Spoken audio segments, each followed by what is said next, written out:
It's Friday, and we have a hell of a week coming up, my friends. We're going to talk about the sun scoring Pluto over the weekend.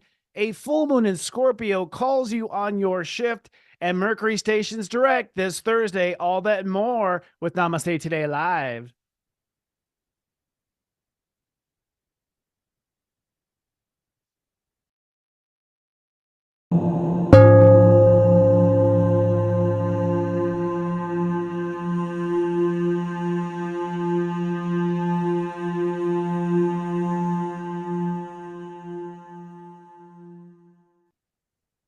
Welcome to Namaste Today Live. I'm your host, Sensei Christopher Witecki, here to be at your service, dishing up the planets, the consciousness that we need, the awake consciousness. We're in a Mercury retrograde, and we are streaming live on all platforms right now: YouTube, Facebook, LinkedIn, X.com, which used to be called Twitter, and we are now live on Instagram. If you're in the super chat, please be so kind and say hello. Tell us where you are chatting from and say hello to your love light community. Hello to Libby in Vermont. Hello to Rise Collective. I love that. That's awesome. Hi, Iggy. It's so good to see you. Lori Ship, always a pleasure. One of our super friends. Nikki Anderson, it wouldn't be a Friday without you, my dear. Celestia Vaughn, hello to California. Devin Dewar is in the house, everyone. And also Barber. I love that, too. Some cool names I'm noticing. Someone here from Tennessee. It's so nice to have everyone here, guys. We've got a really energetic week coming up. It's been an energetic week so far as well. Lots to talk about. As I mentioned in the cold open, it is now the sign of Taurus, and this is going to be the month of the Grand I Manifest. I'll be talking about this on this week's show. Also, the sun squaring Pluto, as I mentioned, which means you may have some temper tantrums this week, chance of thunderstorms and crying out. A full moon in Scorpio is going to set us straight, though, in the upcoming week on Tuesday. And then finally, Mercury will be direct on Thursday. So it's going to be a day really of shifting into our awareness. And later tonight on ASTRO MINGLE, we open up the ancient door of rituals, Celtic mysteries, witchcraft, and moon rituals. High priestess, ritualist, and podcast host Tahverlee Anglen is here to reveal her wisdom of earth magic and spell binding. But first, let's take a look at the week's moods and your zodiac weather. Here's from Saturday, April 20th to Friday, April 26th, 2024. Looking ahead at the weekend forecast, things will feel a little off as we are zipping into the energy of Taurus. Let's drill down. On Saturday, it's sunny and cautious. Steps 0 and 1 both rule the day, so it's a Pluto and Sun ruled day. You'll feel your heart come online as you separate the old and the new when it comes to self-worth. You're basically holding space for whatever, but with Jupiter conjoining Uranus, I'm expecting a cosmic event where you suddenly see opportunity open up in all directions. With the moon in Virgo, the evidence will be hard to deny. On Sunday, it's sunny and sensitive. Steps 1 and 2 rule the day, so this is a sun and moon ruled day. You're connecting to your self-love and your self-worth and opening up to a potential of quantum growth. Venus conjoins Chiron, which means you are now opening up and accepting that solar eclipse healing that happened a couple weeks ago. And the sun squares Pluto, forcing you to reconcile your feelings and the vibration your feelings truly belong on. Looking ahead at the 5-day weekday forecast, as we move into the early degrees of Taurus, you'll be giving yourself a self-worth raise and dropping the wrong boundaries when it comes to how you treat yourself. On Monday, it's sunny and rationalizing. Steps 2 and 3 both rule the day, so it's a moon and Jupiter day. You are feeling and believing now in your self-worth. It's going to be strange, though. The moon is in Libra, preparing for that full moon in Scorpio, and there will be a 15-hour moon void of course. On Tuesday, it's sunny and learning. Step 3 means that Jupiter rules this day. This is the day where we experience the full moon in Scorpio. It apexes around 7:48 p.m. Eastern Time in the United States at Step 4. This is a day where, leading up to this full moon apex, you are believing in where your self-worth truly belongs, and that full moon at the end of the day is sort of the finale or the cherry on top of letting go of inappropriate boundaries. You're also now ready to move forward with vision. That full moon in Scorpio will be sharp but effective. On Wednesday, it's sunny and uncomfortable. Step 4 means Uranus rules the day. You may have some full moon aftermath and hangover. The self-worth breakthroughs will be profound, and quantum markets will unfold with Jupiter and Uranus working together. And with the moon in Scorpio, you're very clearly separating the old from the new. On Thursday, it's sunny and sharp. Step 5 means Mercury rules the day, and go figure, Mercury stations direct on this Mercury rule day. This is a day where you are mentally reframing your self-worth and committing to terms with certain relationships. You might also be stepping away from other relationships. The moon in the high degrees of Scorpio separates future plans from old plans. And then on Friday, it's sunny and learning. Step 6 means that Libra rules the day, or Venus. You are opening up and balancing your self-worth with personal boundaries. You're also going to be sharpening your spiritual vision. And with the moon in Sagittarius, you're going to begin to feel that your internal story you tell yourself is finally changing. It's serious joy, joy, joy. If you're watching on YouTube, please be kind and do subscribe to our YouTube channel, Serious Joy TV. Hit the bell button so you're notified, and please like our program so the YouTube algorithm will suggest us to other astrology fans. Namaste Today Live is officially sponsored by the Unite the Light Lightworker Summit, coming up on May 18th and 19th. It's going to be a powerful day, not to mention I chose the most powerful astrology I believe in the entire year, the Sun conjuncting Jupiter, and also Venus conjuncting Uranus. It's going to be a phenomenal time. So many of our subscribers are going. We have a ton of light workers that are going there. I'll be giving that list at the end of the show. And most importantly, we're going to be able to hang out with each other.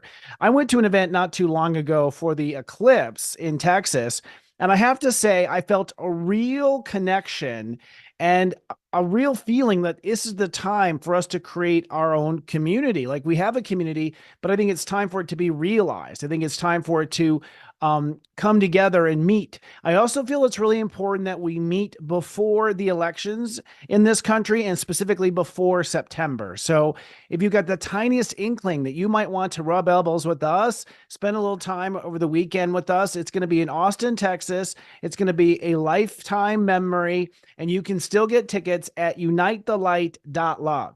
unitethelight.love. I hope to see you there. I'll be doing selfies all weekend long. So it's going to be a lot of fun.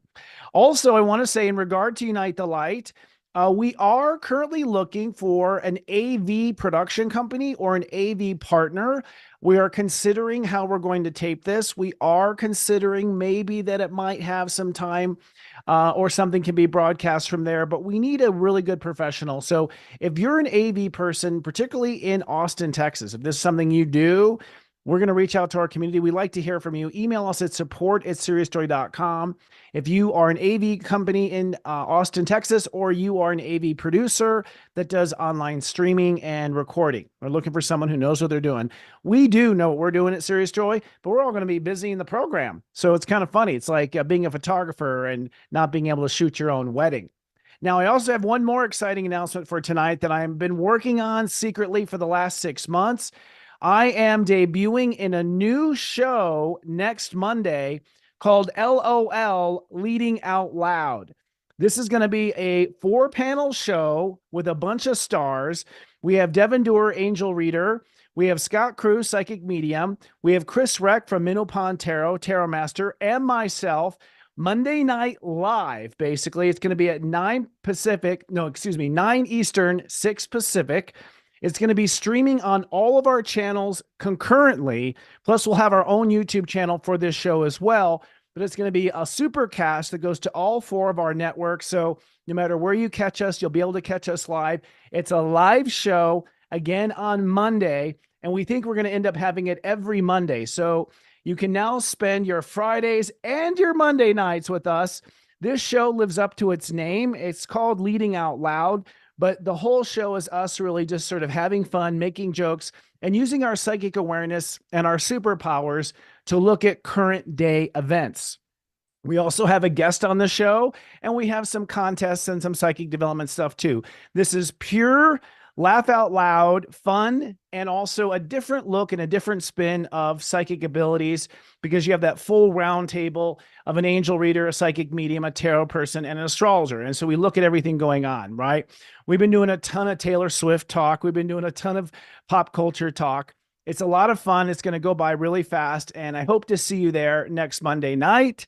We thought Monday would be a perfect night because people have a hard day. They want to laugh and start the week off right. So check out Leading Out Loud next Monday, 9 p.m. Eastern, 6 p.m. Pacific, right here on Serious Joy TV on YouTube.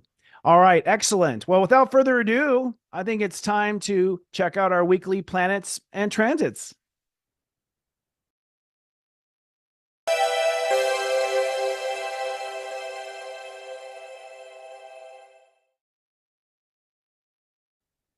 Alrighty. I feel like I'm mocking, what's his face? I can't think of his name all of a sudden, but he's in my head. It is a powerful moment, folks. I just want to say, I don't know. I wanted to start off this show and first of all, say thank you. This year's gone by so quickly. Just want to thank everyone who's been a part of Serious Joy, all my colleagues at LOL Leading Out Loud, the people who are working on the Unite the Light, our staff at Serious Joy, my faculty at Serious Joy, all of our teachers. Really, I am witnessing an amazing moment of community and light workers coming together under a strong vision for the future. And we are living and breathing the age that I always dreamed about. So I'm very excited. I just want to say thank you for watching and thank you for being a part of this moment with me. I'm so glad we incarnated at the same time and we got to experience this moment on Earth together. And I have been in a moment, I don't know about y'all, but I went through a timeline shift. I don't remember last week. Did you watch the show last week? Because there was a moment when my internet went out. Okay. And Dylan just took over the show. And part of me thought tonight our guest is a priestess and a witch. So I'm going to actually ask her if she knows this trick. But like my internet went out. And then Dylan, basically took over Serious Joy TV there and handled it very well and with great respect and awesomeness, for the record. But from that moment on, I swear to Goddess, I've been talking to some staff members. In that moment, I swear I switched timelines at that moment. I totally did. I have not felt the same or been on the same Earth since that moment. And I don't know what Dylan, I think Dylan's some sort of I think he's a fourth dimensional alien. I think he did something to switch my timeline faster. I swear to God, he's got an interesting, strange magic like that song. But no joke, all week I have felt like I'm in a movie of my life, not necessarily in my movie. Like I'm a stranger in my own life. I've noticed things have changed. I have little examples of where things have disappeared or people have disappeared that were once there. So there's just been objects like are missing in my house. It's like, I think it's part of the other dimension or the other timeline.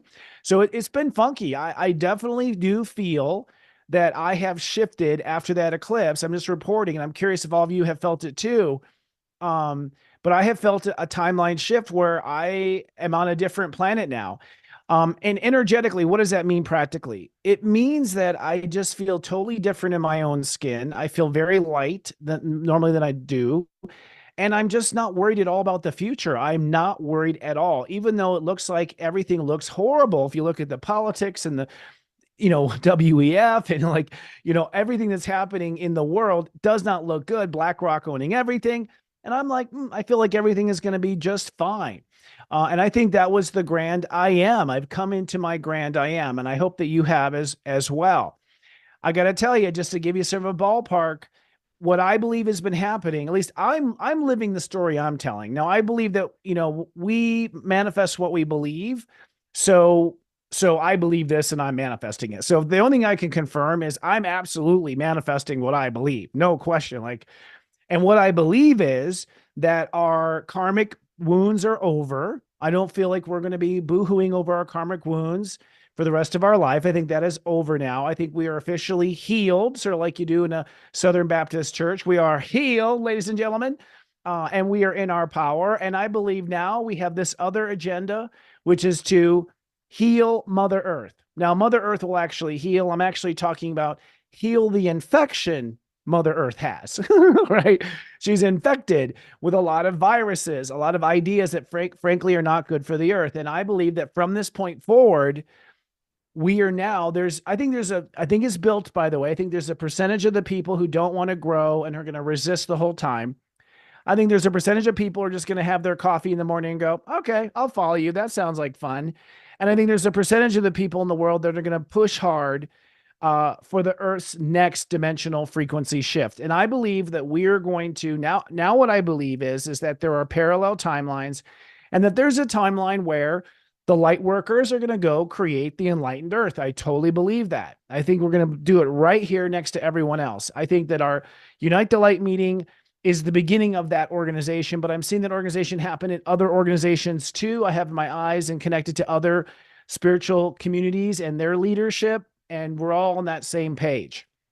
Now, with that said, this week with the sun now in Taurus, I am calling this the Grand I Manifest, and that's going to be what May is. May is the Grand I Manifest. This is the biggest platform foundation that we are laying on the table. We're literally going to create a new, I think, way on Earth. I think everything is going to be reinvented and reimagined. I truly believe that education, food, technology, I think technology will explode. I think it's because we have robots that'll be digging the ditches and making the community that we can actually pull it off. And that big investment, that Grand I Manifest, the last time I saw a Grand I Manifest like that I see right now was World War II, when we were launching one ship a day basically out of the shipyards in Washington, when we were manifesting and ramping up for the war.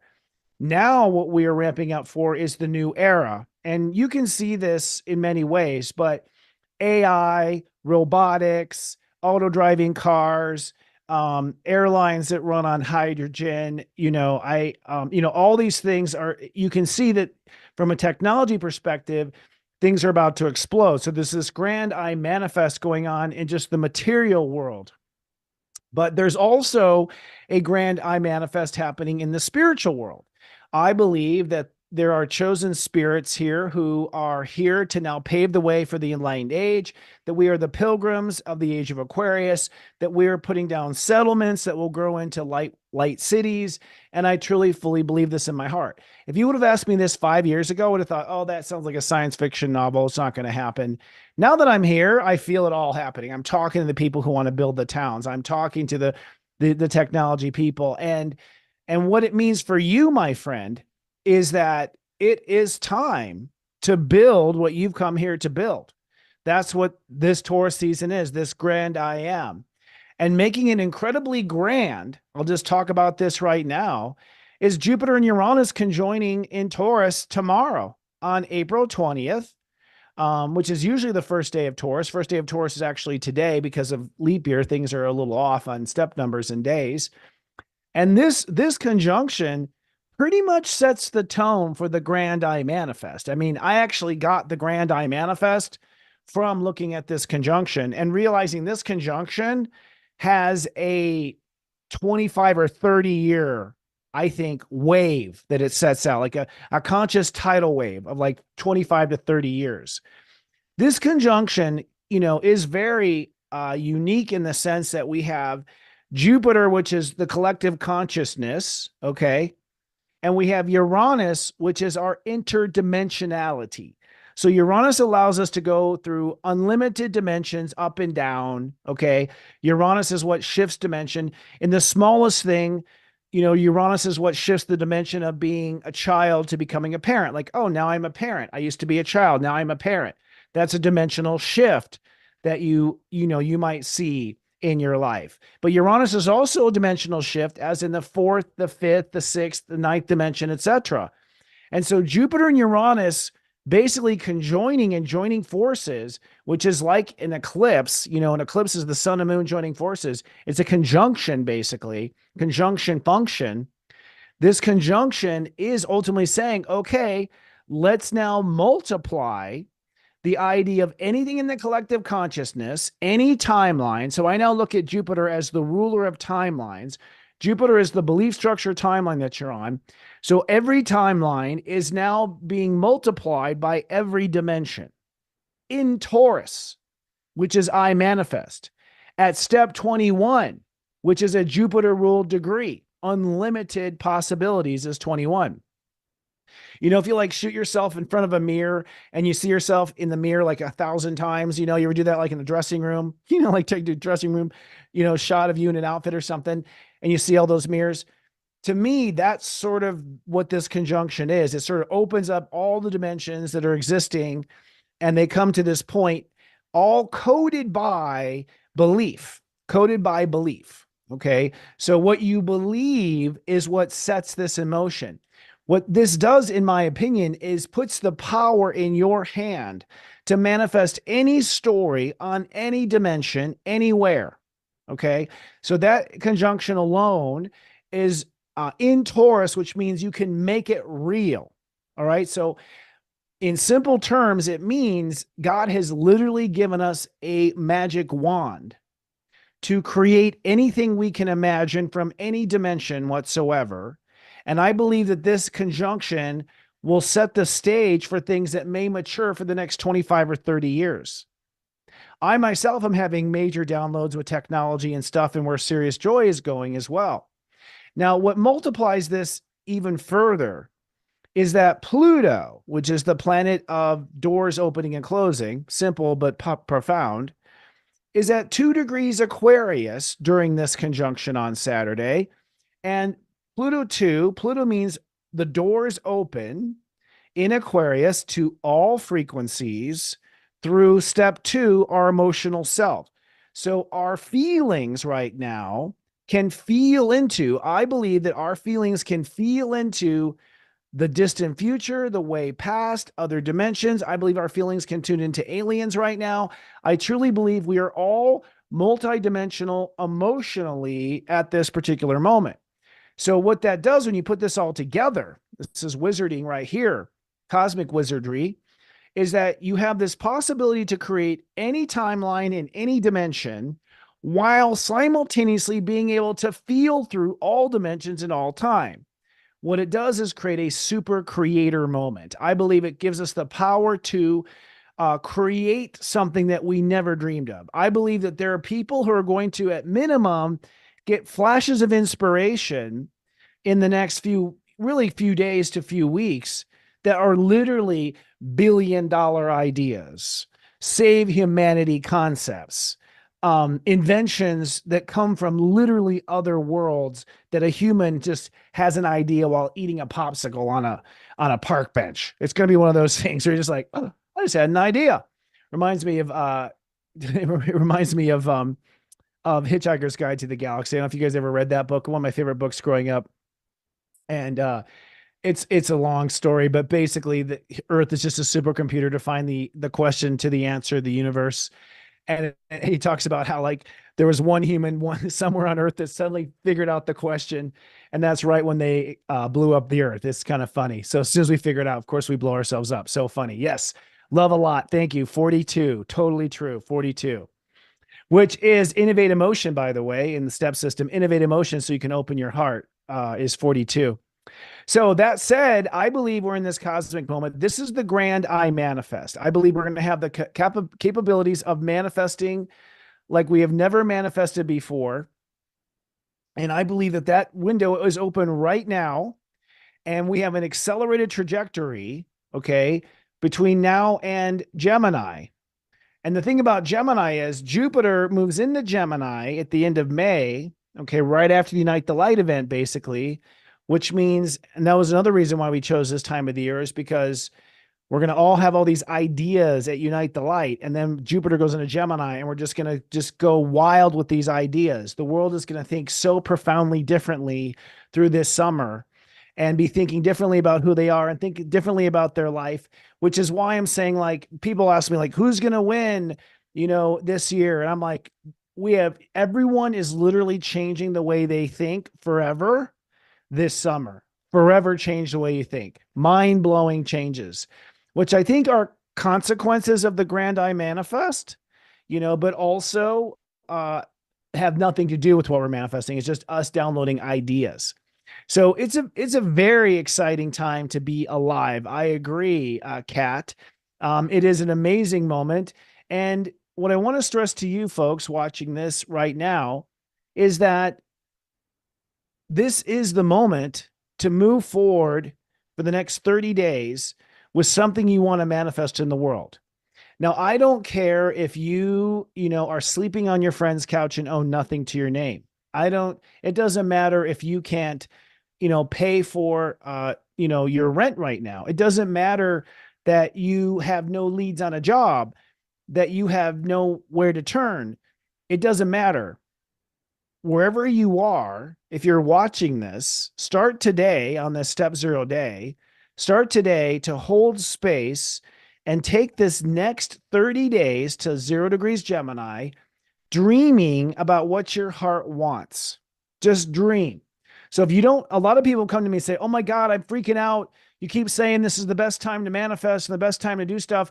I don't know what I'm doing. I don't know what to manifest. I don't know. And I've said, that's okay. You could actually use this energy to come up with it. So if you come up with an idea or a dream in this next 30 days, it still gets pregnant in Mother Earth's consciousness. Taurus is Mother Earth. Mother Earth is what technically manifests everything. Every person, every animal, every plant, every stone, everything manifests from Mother Earth. When you are spending your month of Taurus loving and sheltering, because that's what step 10 is, to love step 1 and to shelter step 0, to love and protect, to love and shelter, like a mother shelters the baby in her belly, like chickens have their eggs shelter their little chicks inside there. If you love and shelter an idea through the process of Taurus, you will begin the process of that manifestation. In other words, you will begin to create and become that vibration, and you will start to shift the timelines where that is going to happen in your life. And like I said, I just shifted timelines in the last week. I can feel it. It's completely different. You'll know it when you get there. So do yourself a favor and make a plan to spend the next 30 days protecting your manifestation. Now, I must now do a shameless plug.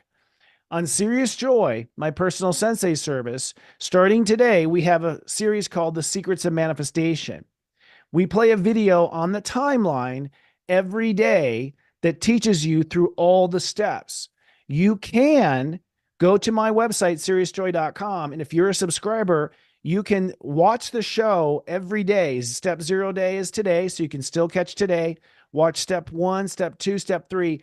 That series actually walks you through the conscious matrix of holding the spell. If you want to use that word, I'll use that word since we have a priestess coming tonight. You can hold the spell of that energy for the full 28 days and be guided by the secrets to manifestation and just prove me right. Okay. I would say prove me wrong, but that's a bad incantation. Prove me right that what you will see at the end of this series of 28 days, you'll see the first sprouts of your manifestation happen. That sprout could be that you get an offer from somebody. That sprout could be that you find a way. That sprout could be a job that comes. You'll see. Don't take my word for it. Go do it yourself and see. And by the way, just another shameless plug, it's $3.99 for that 30 days. So for $4, I'll help you manifest your dreams. Come on down, folks.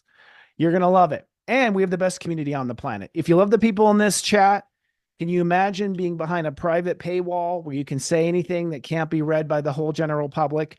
That's also the reason we created Serious Joy, for privacy, so we can do our little magic behind the scenes.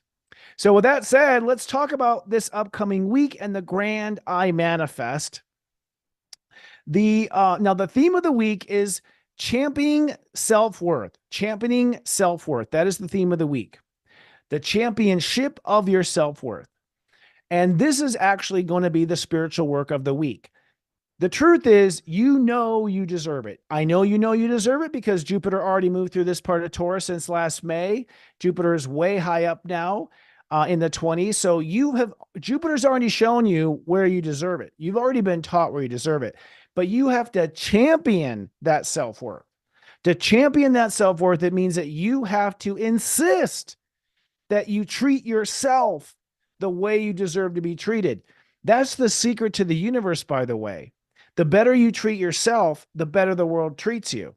It's not exactly the way we've been told. We've been told backwards stuff to be controlled, basically.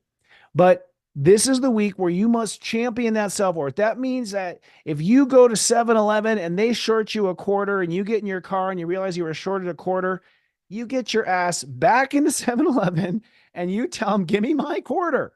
And it's not about 25 cents and it's not about owning things. It's about owning your worth, championing your self-worth.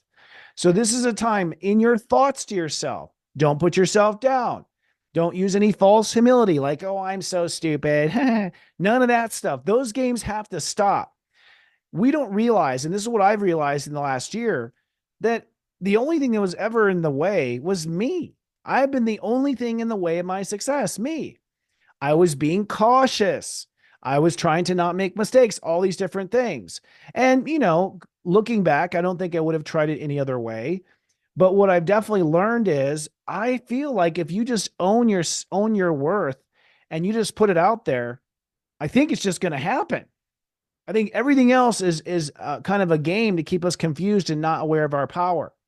So this week, we are championing that self-worth in every thought you do for yourself, every little act of kindness you do for yourself, the way you talk to yourself, the way you talk about yourself.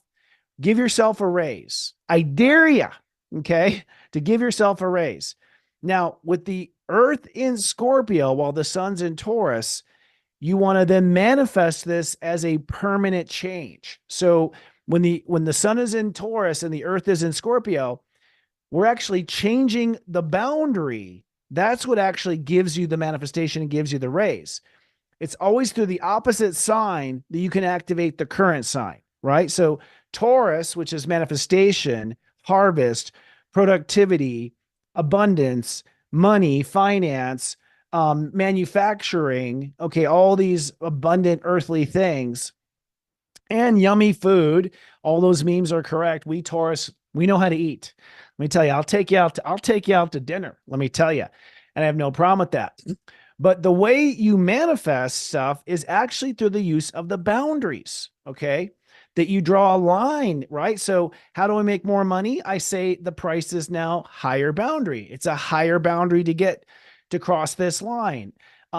You change the boundary and you end up changing the value. So inside yourself, that's the same thing. It's time to cut out boundary, cut out negative talk, cut out anything that taxes your energy, cut out the relationships that tax your energy. It's not easy to say goodbye to someone. You don't have to say goodbye. Just tell them, I'm going to be busy for the next few weeks. See how you feel when you've cut out that taxing relationship as well. Some people they're just not kind. They just don't want to feed themselves. They want to be fed, which is cute when you're two, right? So it's the change of boundaries that champions the self-worth is what I'm getting at. That you have to either cut things out or include things. By the way, another thing I have to say is that quite often people don't take what they're given to heart.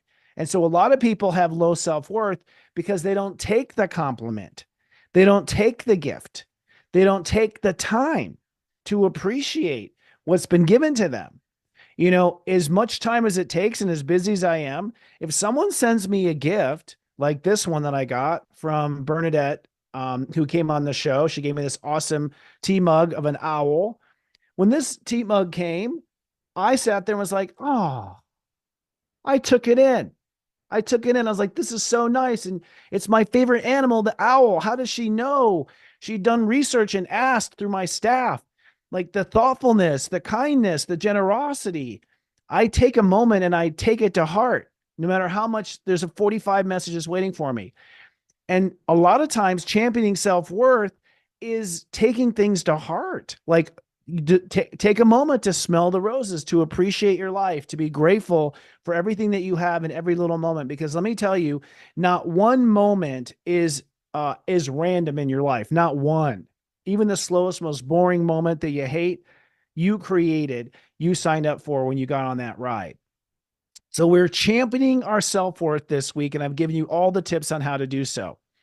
The subplot of the week is green lighting the way. Green lighting the way. It's time to green light the way. This means that we are going to be choosing, with Mercury stationing direct on the north node at 15 degrees. The universe is saying it is time to take the path of least resistance, and this is the way. If you guys, everyone watch Mandalorian, this is the way. Okay, like I like this show a lot, especially Baby Yoda. He's super cute. What a brilliant idea to have a Baby Yoda. Like whoever came up with that idea was freaking genius. But this is the way. The way is the path of least resistance. The path of least resistance is the one your heart would prefer to take. That's least, when we talk about resistance, we're not talking about how hard of uphill you'd have to work. We're not talking about being lazy. We're not talking about skipping corners. When we say path of least resistance, we mean the heart is skipping down that yellow brick road with nothing inside you resisting you. You take the path where you have no resistance to the idea whatsoever. It's almost a nothing burger. Now, sometimes there are ones that excite you more, and you got to feel through those and kind of separate excite from path of least resistance, because sometimes excite is just because you're getting used to an idea. It's not the right way to go necessarily, the one that excites you the most. It'd be pretty exciting to parachute off of a roof to my next wedding, but I don't know if it's a good idea, right? Just because it's exciting, right? So exciting is not necessarily the path. The path is the one that is easy. And what the planets are saying is go as far as you can and as fast as you can right now. Don't take on anything else that's not necessary, because the world's about to change so profoundly. You could be doing busy work trying to get ahead on something that won't even exist in the future. Okay. So there is no getting ahead right now. Just get narrow on point, path of least resistance, and go as far as you can down your personal dream path in the great I manifest, the grand I manifest. The key question of the week is, what am I really worth to myself? What am I worth to myself? What am I worth to what are you worth to yourself? Have you asked that question? Have you answered it? I think it's something we don't think about. What am I worth to myself? I mean, what is this life worth to me? I think we have to reinvest in that worth, reinvest in how much we love being who we are, and that we want to live this life and enjoy this life. And everything I'm talking about right now, I know it may sound like I'm telling you how to manifest wealth and abundance and all these powerful things, but honestly, when good light workers like you and light keepers like you invest in your personal dreams, you raise the vibration of the whole earth. You raise the whole vibration of the earth by chasing after your personal dreams. I'm not saying step on people to get there or crush the competition. I don't think any of that's necessary. That's all gameplay, by the way.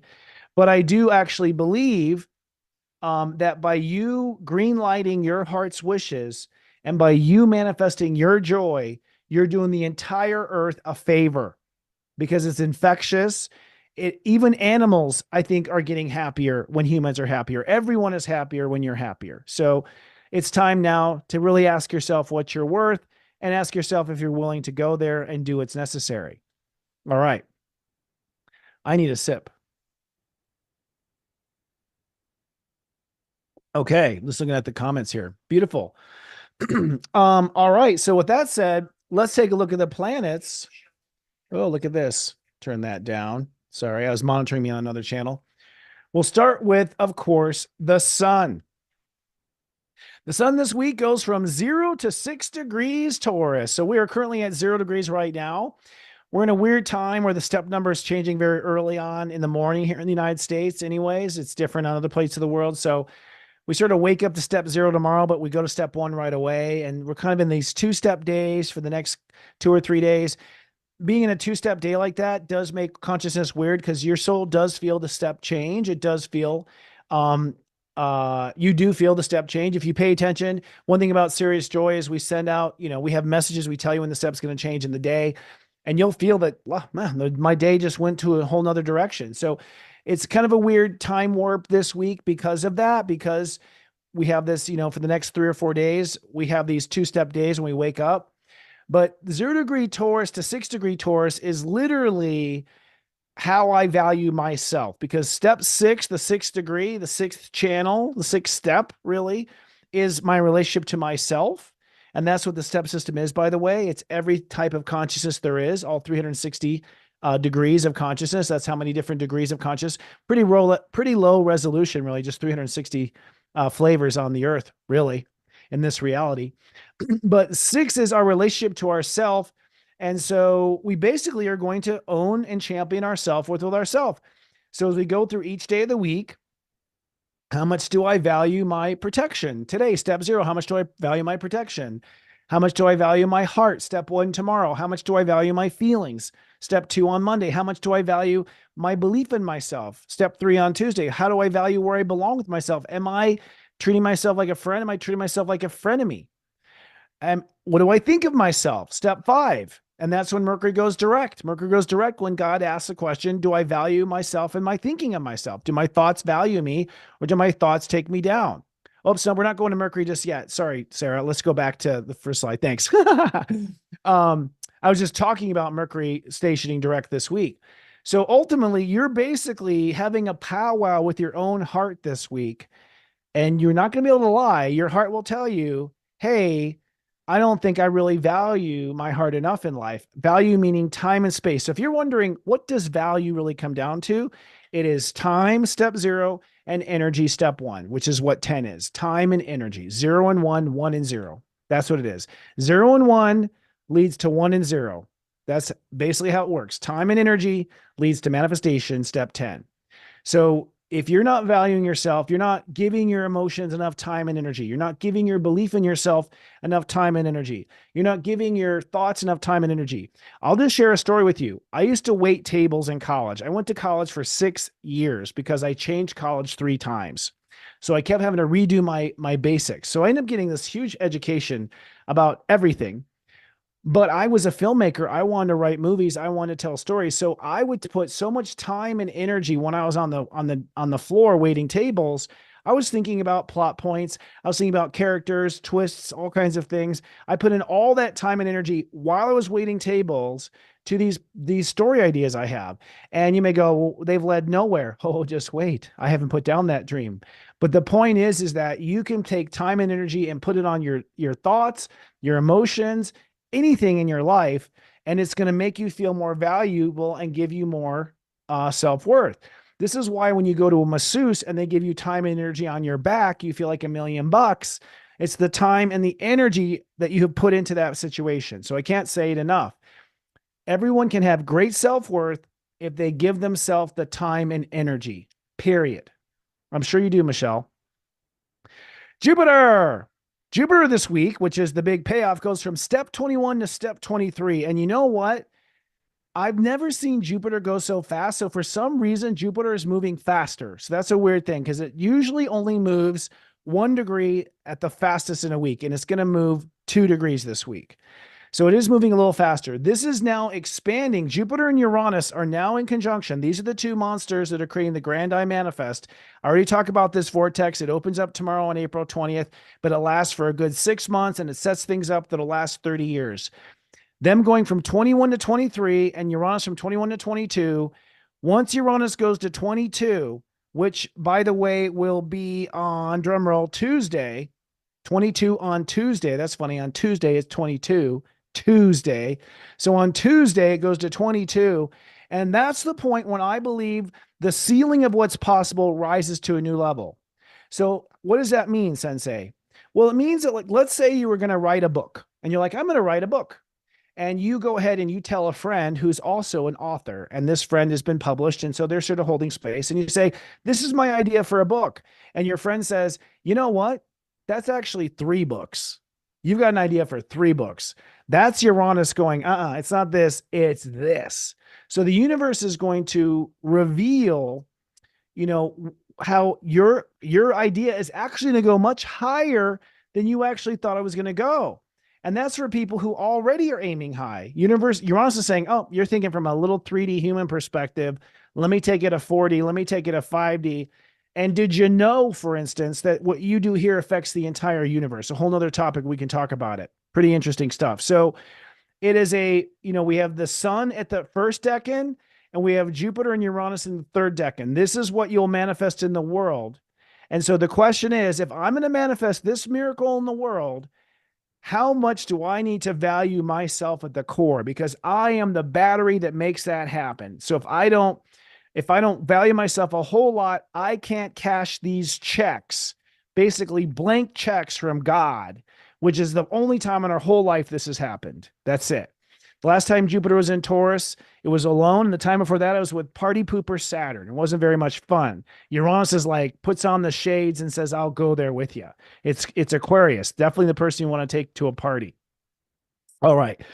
By the way, Jupiter goes to step 22 on Monday. So Monday and Tuesday, shift starts to really happen. Okay. Now let's move on to Aries, please. Now in Aries, we do have Mercury, which is basically only goes from step 17 to step 16 this week. But that's sort of a kind of a trick answer, because Mercury actually goes to 15 and then goes back to 16 by the end of the week. So basically Mercury will station direct at step 15 Aries on Thursday. That's when God is saying, this is the way, the path of least resistance, the North Node at step 15. So Mercury will come back to step 15. And basically that's the point when you will know the way to go about it. So to put this into plain English, if you don't know the way to go about it, that's understandable. You probably won't know till Thursday. So you're going to have things sort of popping in, right? Even with Unite the Light, we still have new things just popping in, even now with our planning. This is coming up, and then we're still adding stuff to the ride. Venus this week goes from 18 to 26 Aries. So that means you're going to really open up to the way, and you're going to open up to the long-term strategy. And by the end of the week, you're going to have a long-term strategy. So basically this week, this is why I said this week is green lighting the way. When I said green lighting the way, I was talking about these planets right here. Because basically what's going to happen is Mercury will show you the way, the path of least resistance, and Venus will open up and you will commit to the long-term strategy. So you're going to find the short-term what to do and the long-term strategy in this 1 week, right? As Mercury stations direct. Chiron now at step 20, meaning that we are now facing any karma and emotion around failure. Okay. So and I've already felt this coming up, old fears of failure coming up. I know I don't really feel like it's valid. I'm at a point now where when the feelings come up, I'm like, this isn't me. Where's this coming from? And I realize, oh, it's old me, it's ancient me, it's all sorts of things, but it's not sticking like it used to. It's now just sort of being brushed off. But you will have fears around failure or the future of success, coming up that you will face. And it has to be faced with your emotions, because Chiron's at step 20. So it's about really creating good boundaries for your feelings. And so basically your feelings will want to feel better about it. And you just kind of give your feelings a boundary. So I always tell my joke when I was in my 20s was, well, if I fail, I'll just become an alcoholic and live on the beach. I was joking, of course. That was a past life that I ended up doing that. But that makes me feel better. I'm like, okay, I've got an out plan. If I fail, I'm just going to, waste the rest of my life on a beach, staring at the dolphins as they laugh at me in the water. So again, you want to create the emotional boundaries that make you feel safe about the future. And that's how you will heal it. All righty. Moving on to the moon itself. Speaking of emotions, the moon this week starts in Virgo. That's where it is right now. So the moon's in Virgo. You're probably feeling a little crispy. I am. And is in Virgo tomorrow. So for steps 0 and 1 and part of 2, you're really feeling the bumpiness of the road. So you're going to be really feeling all the aspects of the road with the moon in Virgo. Then the moon moves into Libra, where it will now begin to build to the full moon. And see, as the moon's in Libra, that's when you're really going to feel both sides of like arguments with yourself. So you sort of argue with yourself Saturday, Sunday, Monday, and Tuesday leading up to the full moon. So the rise of the full moon is basically like, I am so sick of myself. That's the rise of the full moon. You're going to be probably sick of the things that destroy your credibility with yourself. This is basically a little war with yourself and your mirage. Be careful not to project and blame other people. Like that is a trap. Like, you don't treat me like I'm worth anything. It's like, no, you law of attracted and accepted a relationship that didn't treat, because you in the beginning did not have the self-worth to notice that you deserve more and that relationship came. So, I love to blame other people, but it actually stops down manifestation and gives your power to another person. So try not to project, if you can, when the moon moves up in Libra. But I think what it's going to do is it's going to really help us understand our new relationship to the new Earth. Remember my lecture two shows ago, Earth 3? I think what you're basically feeling out is where you fit into Earth 3 or don't fit into Earth 3, or you are getting rid of the struggle bus and you're feeling yourself out of areas that you tended to struggle, right? Remember? And so I think that is the lead up to the full moon. And the full moon is at 5 degrees on Thursday. 5 degrees on Tuesday. Oh, excuse me. Let's say this for the 5th time, Christopher. It's 4 degrees on Tuesday. And that particular degree is, hey, I've got to get it right with myself. I've got to get right with myself. Why? Actually, I'm going to make sure I have this correct because I'm in Mercury retrograde. Let me just check real quick. Yeah, it's 4 degrees. All right. There's Mercury retrograde right there. It's like, do I have the information right? And so what that means is that full moon is really when you are fully fed up with yourself, it's at 4 degrees, and I'll show you the chart for it. But ultimately, you're going to realize that you are not approaching yourself correctly at all. That's what you're going to realize. That I have been an a-hole to myself, or I have treated myself like the victim, so there's going to be this grand realization that you don't treat yourself with the respect you deserve or the value you deserve treating yourself with. And you're going to realize, and it may be that you've grown up and maybe you did once deserve it, but now you don't deserve it. So it's not necessarily like some big closeted secret inside of you. You might have finally earned it or proven to yourself enough, but that full moon is basically a breakdown of boundaries with ourselves. Now, that full moon, for people who are on the edge, this is a dangerous full moon. Okay. This is a dangerous full moon for people on the edge, because you have Jupiter and Uranus conjunct at 21 degrees, still working that conjunction. So that's about going over the top. And then if you have someone who has really got really bad, crazy boundaries with themselves, this is one where I don't want to manifest this in reality, but this is one where if you get a weird feeling, don't go to the grocery store or something, because it's definitely one that would trigger someone who's on the edge. Okay. Then the same sense is going to trigger us who's on the edge of innovation, on the edge of manifestation, on the edge of greatness. So it's going to trigger us to embrace our greatness, but it also may trigger some people to embrace their darkness as well. It works both ways. So the moon will then apex in Scorpio, and then we basically are drawing boundaries with Scorpio boundaries on Wednesday and Thursday. Once this grand I am manifestation and this grand I manifest energy, you then realize, okay, I'm going to have to, close things or open things with other people. So you start to realize that relationships might have to change. And I do think that this is the full moon that will probably end many relationships when a person realizes what they're worth and then therefore realizes what they're not worth. And so with the South Node in Libra, I think this is the final nail in the coffin to a lot of damaged relationships that have been hanging on by a thread. And it's because the person who is being mistreated realizes what they're worth is what happens. And so Halamia, I'm looking forward to that. And then next Friday, the moon's in Sagittarius. So we'll just be here talking about how our lives have changed and how we're going to go on to do new things. Now, looking at fears, Black Moon Lilith at step 22, Virgo this week. Black Moon at 22 does mean that we are facing our fears of anxiety, facing fears of hysteria. So this is like walking on eggshells, afraid of making somebody angry, afraid that you're going to upset them at work. You're going to upset your husband when you tell him the truth. You're going to upset, the homeowners association when you tell them that you're building a UFO replica in your backyard. So there's going to be some, facing the fear of creating hysteria, or that could also be personal own people who have anxiety and they're afraid of anxiety. They'll be facing fears of anxiety as well. Moving on to Pisces, we got a party going on in Pisces. Mars this week, moving us from 22 to 26 degrees, which ultimately is just launching basically that spiritual destiny, that spiritual mission. So, and it's not quite as close to Neptune, but Mars is going to come right about 2 degrees from Neptune. Neptune is our destiny. Neptune is what we signed up to do, basically. So you're going to feel your destiny moving forward. And I got to tell you, I'm not wasting time, but I'm telling a lot of stories. I have felt my destiny taking off this week already. Like I'm already feeling it. Just things that I dreamed about when I was a waiter. Now the opportunity coming now. We're talking about 25 years ago. That ideas I had 25 years ago, the pieces are just falling into place right now. It's really crazy energy. So it's interesting because A, I wasn't a crazy kid with crazy ideas back then. I was actually seeing the future. B, how crazy is this shift happening that I dreamed about 25 years ago? Wow. So it's really bringing some awareness of how things work.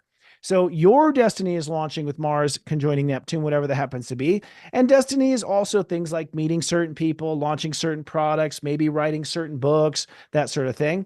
Saturn from 15 to 16, Pisces. Basically, 15 is us accepting the way. So remember, the North Node and Mercury are in Aries. This is the way, okay? The way that we will walk, Aries. And then Saturn at 15, Pisces. This is the spiritual way. And I'm Saturn committing to the spiritual way. Once Saturn goes into 16 degrees Pisces, which will happen on Tuesday. So again, Tuesday, 22 Tuesday, a lot of stuff going on Tuesday. That's the point when we now have activated our new spiritual timeline in daily life. There's so much to talk about tonight, but basically we've been working on our new spiritual timeline with us. But now the new spiritual timeline in daily life is fully activated when Saturn goes to 16 degrees on Tuesday. So what that means is people in your life, relationships in your life, opportunities in your life, they're all starting to come in together. And these are things that you signed up in heaven. It was going to be very hard to avoid them. They were going to happen regardless in this lifetime. And so basically you could say that fate starts to really happen, unfold as of Tuesday. Excuse me. So it's kind of hard actually to mess this up. And then lastly, Pluto in Aquarius. Pluto is at 2 degrees Aquarius. I spoke about this a couple of minutes ago, but Pluto in Aquarius is opening up the energy to all vibrations through emotion. Pluto in Aquarius. I don't know if Sarah's hearing me. Pluto in Aquarius. It's definitely Mercury. Thank you very much, Sarah. So Pluto at 2 is a magical degree. This is where it retrogrades, is at 2. All Pluto had to do is sort of like peek up the hood of the car and let you take a look real quick at where we're heading, basically. And then Pluto's going to retrograde and close that vision. So basically Pluto opens up that vision to the future, to other dimensions and everything now through June. And then it starts to close back down again. And we'll go to Capricorn in September, at which time the world power will go through a conflict in September. And the thing about that's going to make it a conflict is the masses got a peek of the future and then you took it away. That is going to be what really rocks the rest of this year, is that we all saw a little bit of that unite the light fever and then someone tried to take it away. See, that's when the people are not going to be happy. And that's when the human re-evolution is going to happen, my friend. All righty, so let me take a look at some of the planets real quick. I know we're on short for time, but last week was actually a little abbreviated because we rocked it. So coming up, Tahverlee looks to be like an incredibly interesting person. I cannot wait to interview with her a little bit later tonight.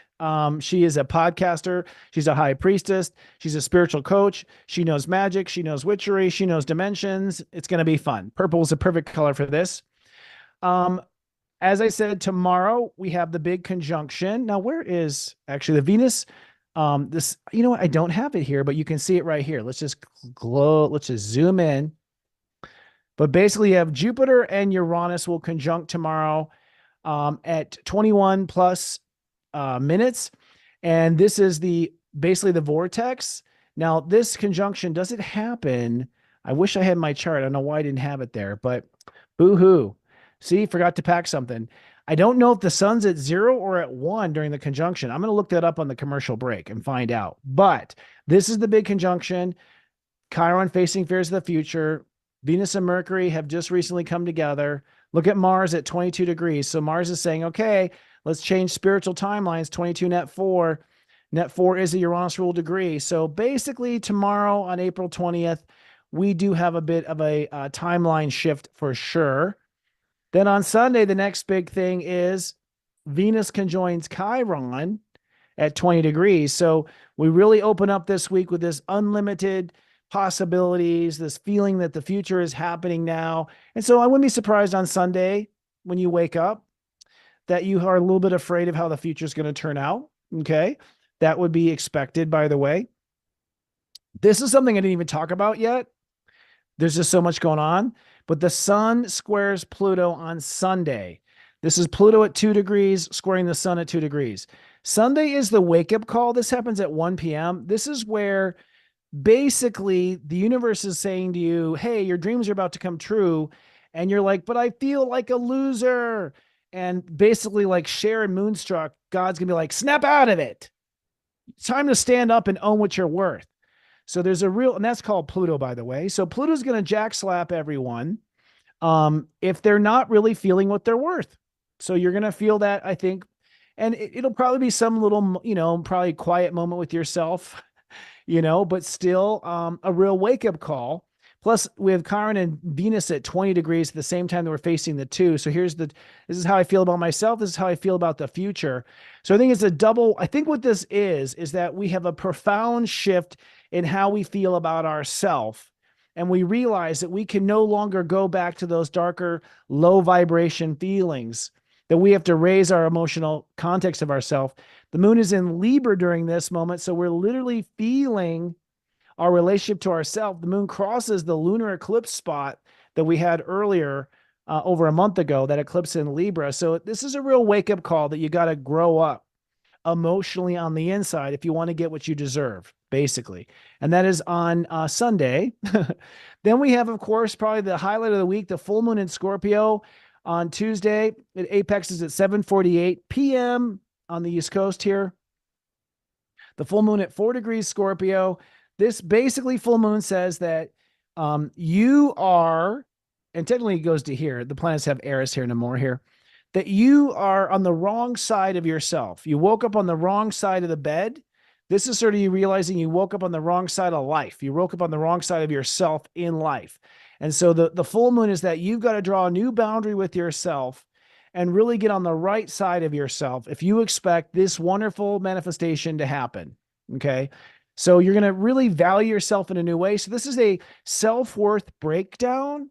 And I think the self-worth breakdown could happen as soon as really the sun scoring Pluto, where it might start. The conversation of self-worth breakdown might actually start here on Sunday and then apex Tuesday night when you realize it. It may take 3 or 4 days for you to really process how you are not valuing yourself like you need to. And that might be in your health, maybe with your food habits. Maybe you're not valuing yourself with the time and attention you give your emotions. Maybe you throw yourself under the rug. But this is the cork being pulled out of the bottle. This is the final thing holding us back. This is sort of the safety tape you take out, so that you can pull forward. This is the final thing. From this point on, it's all about what you do in the world. And God is not going to nag you very heavily about how to face your own stuff. Not like it has in the last 4 years. It's a profound moment. And then as we move through the week, we go to the Mercury direct on Thursday. Mercury stations direct. What's remarkable about this? So Mercury stations direct conjoining the North Node. This is the path of least resistance. Of course, this happens on a Mercury ruled day. The sun at step 5 is a Mercury step. So it's a Mercury day. And would you believe this? At the moment that Mercury stations direct, because I found the exact moment, okay, the moon is at 23 net 5. So we have a feeling about a new idea about the future. We know the path of least resistance, and we know how to think about ourselves. So this is a 3-dimensional mental realization that happens. You could say that you just sort of change your mind when Mercury stations direct. And maybe you had already changed your mind, but once Mercury stations direct, you're like, okay, it's official. I've changed my mind. Notice that Jupiter and Uranus both at quantum 22 Taurus, but at the time that Mercury stations direct, which means it's on, this is the way, and this is the grand I manifest right here, the grand I manifest. And the sun just kind of scoops that all the way up through the whole month of May. Fun stuff. All right, friends. Running about 5 minutes behind, but that's okay. Go steep yourself some tea, my friend. Let's have our weekly tea time.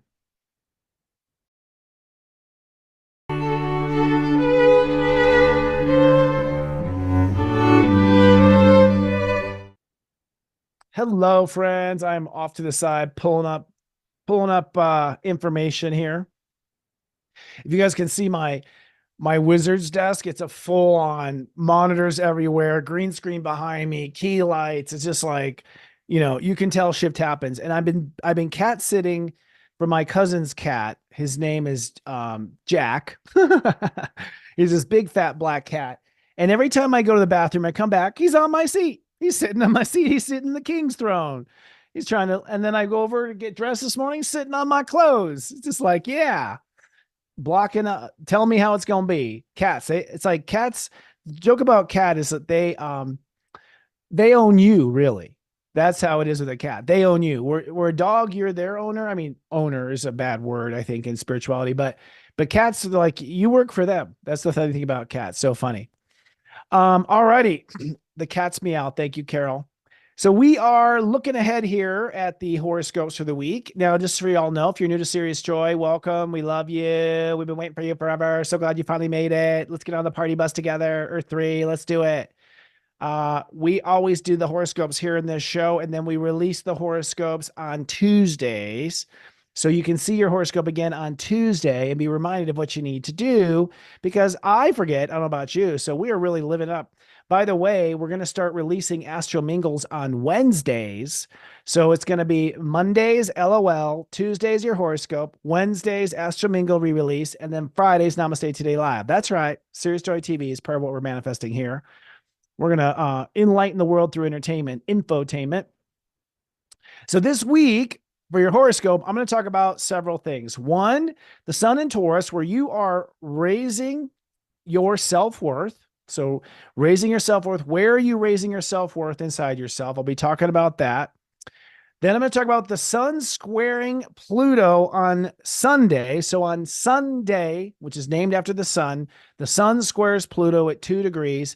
And so that self-worth is going to hit an intersection with another part of you. So another part of you is going to kind of crack the whip and create a little friction where you're going to be revealing to yourself, oh, this is where I have self-worth issues. And the thing about self-worth issues is we always work around it. So a lot of times you don't realize it until it's like you trip over it, until someone like points it out or you're embarrassed or something happens like that. So Pluto's going to trip you this week. And I'll tell you where Pluto's going to trip you up when it comes to self-worth. Then the full moon in Scorpio, I'll talk about what that full moon means, where you're going to have a boundary belonging shift, where you're going to realize the boundary belongs somewhere else inside of you. That's what the full moon is. The boundary belongs somewhere else inside of you. And then for a cherry on top, I'm going to give you what Mercury stationing direct is. This is the way. Okay, the Mandalorian, this is the way. I'm going to tell you where the way is. And as always, I have my hydrogen water, not nitrogen. Yes, my carbon monoxide water here to drink as we go along the way. And I will always say what sign I'm talking about right here, where my hand happens to be. Starting with the Aries. Aries, you are raising your self-worth, period. So I think for Aries, this is a lot of, Aries are funny. You kind of break balls. I think when you make a mistake, you kind of continually break your own self down. You constantly remind yourself of the mistake. I think you use it to motivate. I think you use negative reinforcement a lot to make you do things. Like you're sort of using some old school ways. And I think for Aries, a lot of it is that you have to just stop discrediting yourself. You got to go ahead and cut your debts. So I think for self-worth, I think Aries pretty much always do assume they are worthy. Like that's their assumption most of the time. They have Taurus in the second. But I think what you allow is you allow 1,000 paper cuts to sort of ruin that self-worth glow. So I think it's time to cut out the taxes, basically give yourself file spiritual bankruptcy and give yourself new credit. That's what I recommend. File spiritual bankruptcy and give yourself new credit. Now, the square to Pluto will have to do with the way you belong in public. So it's probably going to be in public that you realize where you don't value yourself. You're going to have a public humiliation. We'll call it that. Well, humiliation. We're going to have a little bit where you get embarrassed. You say something, you open yourself up. Maybe someone gives you a compliment. You don't take it, but it's who you are in public that reveals your self-worth issue. Okay. So who you are in public is partly where that comes up. The full moon in Scorpio means that you're on the wrong side. You have the wrong boundary when it comes to trusting yourself. You're either over trusting when you need to be more cautious, or you are under trusting where you need to be more trusting.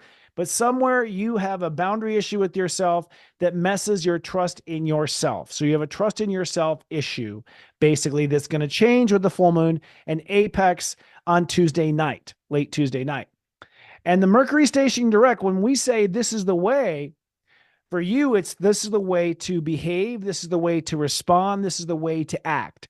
So you're going to figure out the right way to act, the right way to behave, or the right way to respond to a person, place, or thing once Mercury stations direct. And whatever that way to behave is, it's not just how to handle one situation, it's how to handle those situations. Okay. So it might be happening like with one person at work or something, but it's more of a lesson for life. They're just giving you the lesson, that one person. It's a lesson for life. So for Aries and Aries risings, this is the way to behave.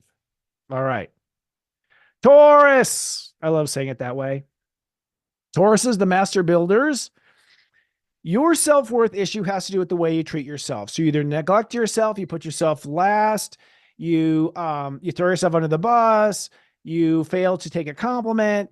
It's the way you treat yourself. That's where your self-worth is. It's in the way you treat yourself. That's how you'll change your self-worth. Treat yourself differently. It's really that simple. And it might be neglect too. So sometimes it's abandonment and it's neglect. Sometimes things like that as well. So it could be where you fail to be there for yourself.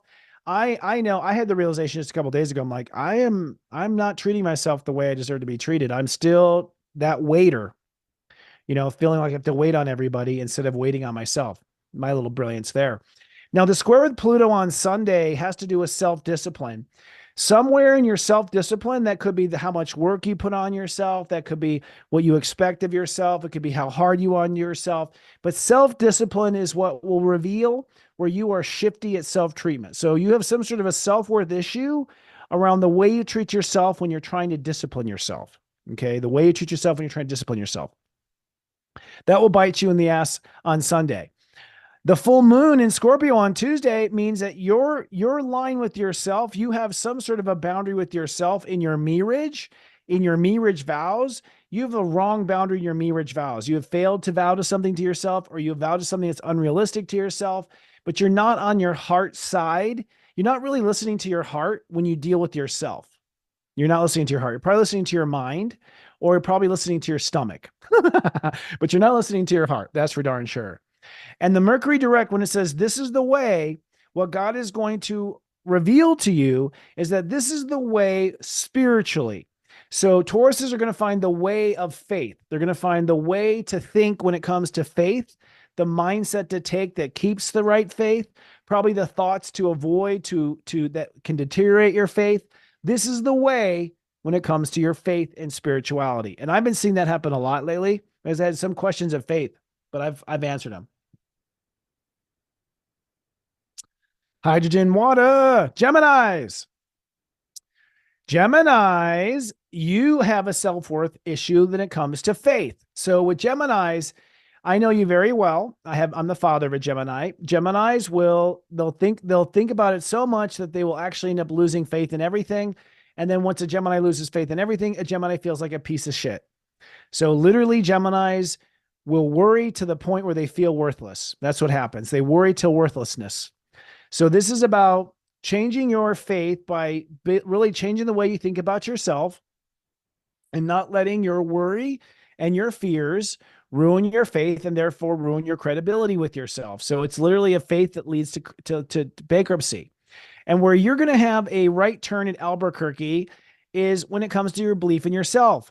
According to astrology, when you are looking to believe in yourself, when you are questioning if you can believe in yourself, it's that belief in yourself that also throws you under the bus when it comes to your inner faith. So believing in yourself is knowing you can do it, even though you don't have the answers in your Gemini brain. So it's that you don't know, but you know you will know. That's what belief is. So there's something about believing in yourself that is throwing your faith under the bus, which is then throwing your self-worth under the bus. Now, the full moon in Scorpio has to do with a line being drawn with how much stress you allow yourself to live in the moment. This goes with the whole faith, by the way, too. So the fact that you live in stress in the moment, this ruins your faith in yourself. And that stress in the moment might be the fact that you're overthinking about something you can't change, or you are ignoring the needs of your body because you're just living in your brain and you're just watching, too much media and living on social media and not listening to the fact that you're hungry or you need exercise or something like that. So the full moon is a wake-up call that you have to have a different relationship to your body if you're going to be successful. You have to have a different relationship to your body if you're going to be successful, says the full moon in Scorpio. And it could end up triggering some sort of a self-worth issue also as a result. Now, when we say this is the way, for you, Gemini, this is the way when it comes to your place in the world. You're going to realize what you should go for in the world, who your friends ought to be, what your relationship ought to be. So you're going to wake up as far as your social reputation and who you are, perceived as in the world. You're going to find the way, and your mind is going to be very peaceful in understanding what that way is. So you're going to know your way in society, basically. Excellent. All right. Cancers. Cancers, you have an inner faith issue. Well, no, you have a self-worth issue that is revealing itself. You're raising your self-worth when it comes to understanding your place in the world. So you're not quite sure where you belong in the world and where you fit in. And I think you've been kind of sort of pushed out of your old relationship style. So you're going to learn to belong, be yourself in the world. That's the self-worth issue, to be able to be yourself in the world and find your people, find your tribe, find where you belong. So cancers are finding their place in the world, but that's finding your place inside yourself where you feel like yourself in the world. So it's really about valuing, being authentic to who you are and allowing your authenticity to create your value, basically. So really valuing yourself for who you really are. That's part of it. Now, the trigger with Pluto on Sunday is trusting yourself. You're going to have an issue where you realize you don't have the appropriate trust in yourself. You have to learn to have better boundaries and trusting your feelings, particularly in yourself. And so this trusting yourself will trigger some sort of belonging issue where by not trusting yourself, you'll also maybe feel like you don't belong or you won't value where you belong in the world because of a trust issue. The full moon in Scorpio is around self-love. So the big wake-up call for cancers is you're not loving yourself the way you're supposed to. It's that simple. I don't know how well you are. Maybe you're loving yourself with nutrition, but you're not loving yourself in your thoughts. Maybe you're loving yourself with having lots of plants around you and a lot of life around you, but you're not loving yourself you're letting yourself still talk to the a-hole. So you're going to realize in the full moon that you do not have the right self-love relationship with yourself. When it comes to finding the way for you is actually a career way. So when Mercury stations direct, you're going to realize you have found the right way for your career, the right way for your legacy. You're on the right path to your personal, professional success. So I do think that cancers end the week realizing, wow, I know the exact way to take in my career or within my product or service, or maybe even as a leader of life. All right. As you can hear my voice, I got to just keep loading up the water. That brings us to Leos. Hold on. Leos, when it comes to the self-love and the self-worth, it has to be around discipline. And I think actually Leos are learning how to discipline themselves in kinder ways. I can't remember what sign I was talking about. I think it was the Aries. Aries tend to be kind of cruel and hard on themselves and use negative self-reinforcement. I think Leos can be the same way. They can use a lot of negative self-reinforcement. And so I think because Leos use negative self-reinforcement, such as shaming themselves or feeling bad or comparing themselves to other people so they don't feel like they're enough, that ends up ruining your self-worth because you're using sort of like futile methods to feel, to discipline yourself. So you really need to learn how to discipline with positive reinforcement, basically. And you're going to realize the self-discipline, self-worth issue somewhere around Sunday when Pluto squares the sun, and that will be around your me ridge. You're going to realize that your relationship to yourself, the way you approach yourself to begin with, is like, landlord, slave, or landlord, tide surf. Or you're going to realize that your approach to yourself is that you're not worthy, that your entire approach is flawed. And somehow that flawed approach ties into the way you discipline yourself. So I really think that most Leos are just too hard on themselves on the inside, not the outside. On the outside, you're always giving yourself a vacation and letting yourself off the hook. On the inside, I think you are a little too hard on yourself. Now, the full moon in Scorpio could be an emotional breakdown for Leos and Leo risings. You're going to realize that you're on the wrong side of your own emotions. That can come to be a lot of things. It could be that you have ignored certain emotions and now they come up to bite you. You haven't been honest with your feelings about something. So it could be that you're now honest with yourself about how you feel about something in yourself. So it's a real moment of emotional self-honesty and vulnerability, and that you're maybe not using your heart enough to be there for your feelings. So you're going to realize that when it comes to your feelings, sometimes you are a little heartless, or at least you're not using your heart to respond to your feelings. Maybe you're abandoning yourself when you feel bad, just letting yourself feel bad for days and days and days. That's called abandonment. Now, when you say this is the way, for you, it's this is the way when it comes to beliefs, a school of thought, or travel. So you're going to realize this is the place to travel. This is the way to learn. This is the way to teach. This is the program I want to teach. So you're going to understand this is the way when it comes to how you think and how you believe. So I think you're going to really be strong in your beliefs by the end of the week. All right. Yummy water. Virgos. Virgos are having a value situation when it comes to their belief in themselves. I think Virgos by nature are skeptical. That's Virgos. They're kind of skeptical. That's good because you end up like doing things like, checking the bolts on an airline. Like it's a Virgo that discovered those bolts were loose, right? On the 787 Max. Like it was a Virgo that realized there's a crack in the steel. It's a Virgo. So we're grateful for that, finding the cracks. But I think you find too many cracks that aren't really that big of a deal inside yourself. And so you tend to crack down on your belief in yourself and very rarely give yourself a half full versus half empty glass. So I think that Virgos, their power of analysis ends up into paralysis. And because they don't 100% believe in themselves without the knowledge and the proof, because you don't believe in yourself without proof, okay, you lower your self-worth. That's what the astrology says. So you must believe in yourself without proof.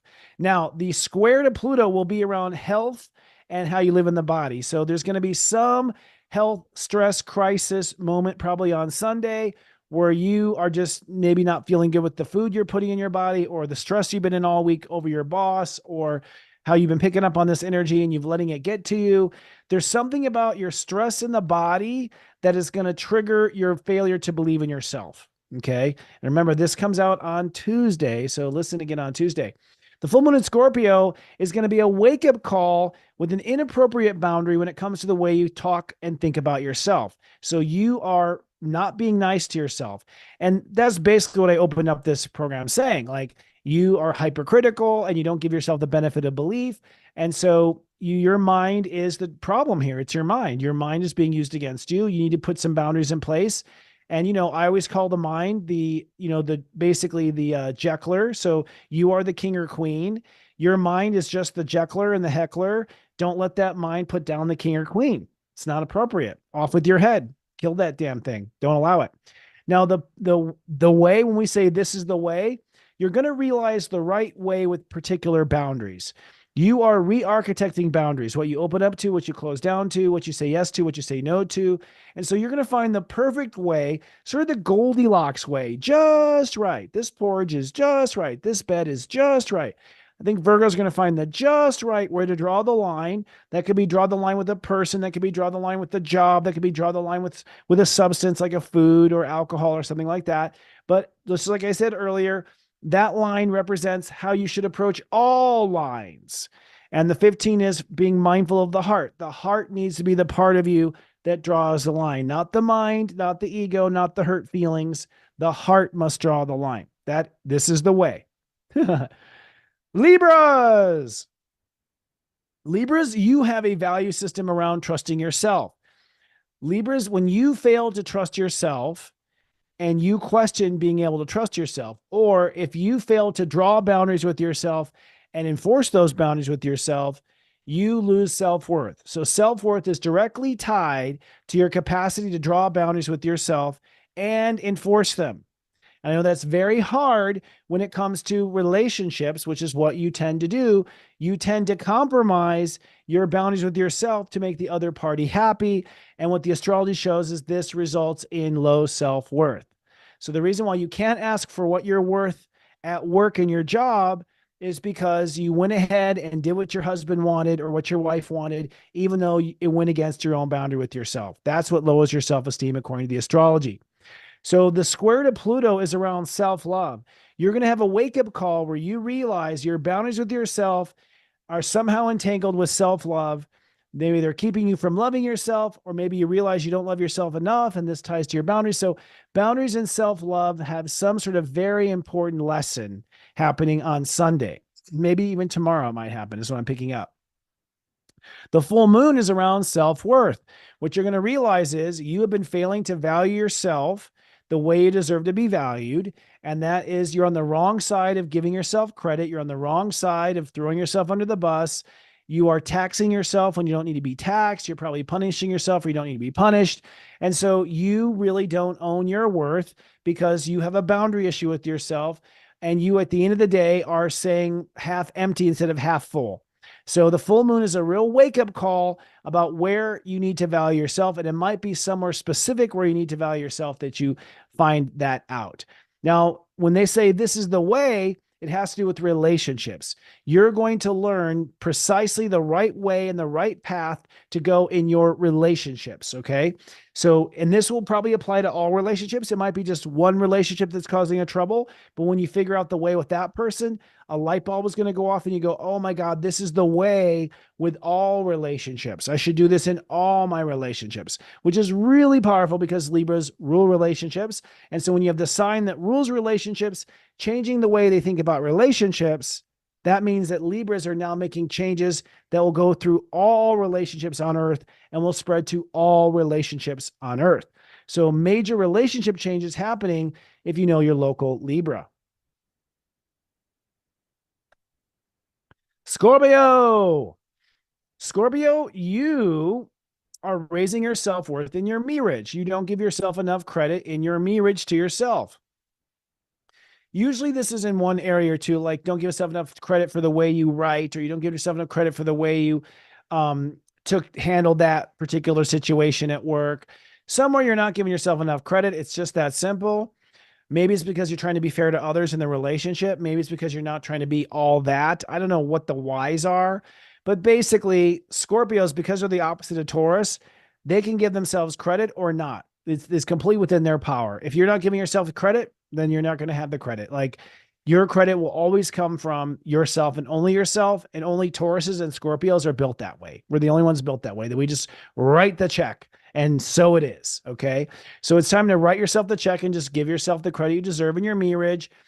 That square to Pluto is going to be around an issue of how you feel about yourself. So you're going to realize it's your feelings about yourself that screw up your credit with yourself.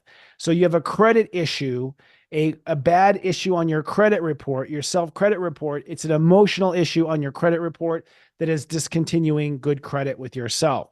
The full moon in your sign is also going to point out where you treat yourself poorly, or where you abandon yourself or fail to consult your heart before you respond to yourself. So you're going to recognize a self-treatment issue that is loveless and not on the right side of caring for yourself. So a self-treatment faux pas in that full moon that will probably also illustrate how you fail to give yourself credit. And when we say this is the way, with Mercury conjoining the North Node, we're speaking to this is the way you go when it comes to your daily life. So you're going to understand the way to get the job done, the way to go about your work, the way to perform your best. Something in daily life, you're going to just like fall into the ease and go, aha, this is the way to approach daily life. And again, it'll probably come from like a little something like maybe a job issue or a moment you have somewhere else in your life, and you'll realize, oh, I'm going to apply this to everything in my life. I'm going to apply this to all my jobs, all my clients, all my vendors, something like that. So it's a real wake-up call about the way to walk daily in life. And it can be any part of your life for that matter. Sagittarius is you are raising your self-worth around how you live in the moment. So Sages are either a little too stretched in the moment, going in 3 different places in the moment, somewhere else in the moment, maybe unhealthy, maybe malnourished, maybe underslept. This is literally that you don't take good enough care of your body, and that makes your self-worth go in the toilet. So Sages are interesting. All they have to do is take really good care of their body and they will feel like $1,000,000. It's that. You have it easier than Tauruses. So now that may be that you are putting yourself through too much stress, or you're putting yourself, or maybe you're not really getting up and getting exercise and you're sitting around too much, but it's how you live in your body that equates to your self-worth. So you literally can go pamper yourself and you literally do feel like $1,000,000 after a massage. You're the only sign that literally feels like $1,000,000 after a massage. Now, the square to Pluto says that you're going to realize how you mess up your moment with your mind, how your mind will screw up the moment. Maybe it's your mind that causes stress, or your mind that chooses the junk food, or your mind that keeps you up at night and keeps you from getting well-balanced rest. But your mind is a co-conspirator to daily life health issues. Okay. So the mind is the problem.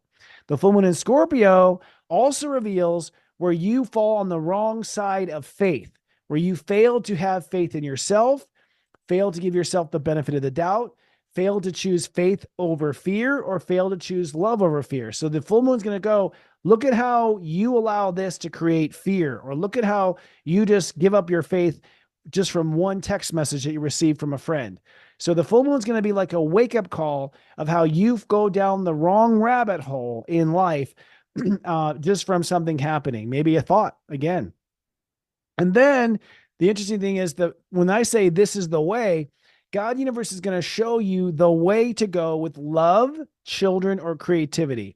You're going to underscore and understand what is that your heart really wants in love. That's most likely. So I think that Sages are going to realize what their heart really wants and needs in love, which is a huge realization. But it might also be what you love to do creatively. It might be that what you love about being a mother or being a father with your children.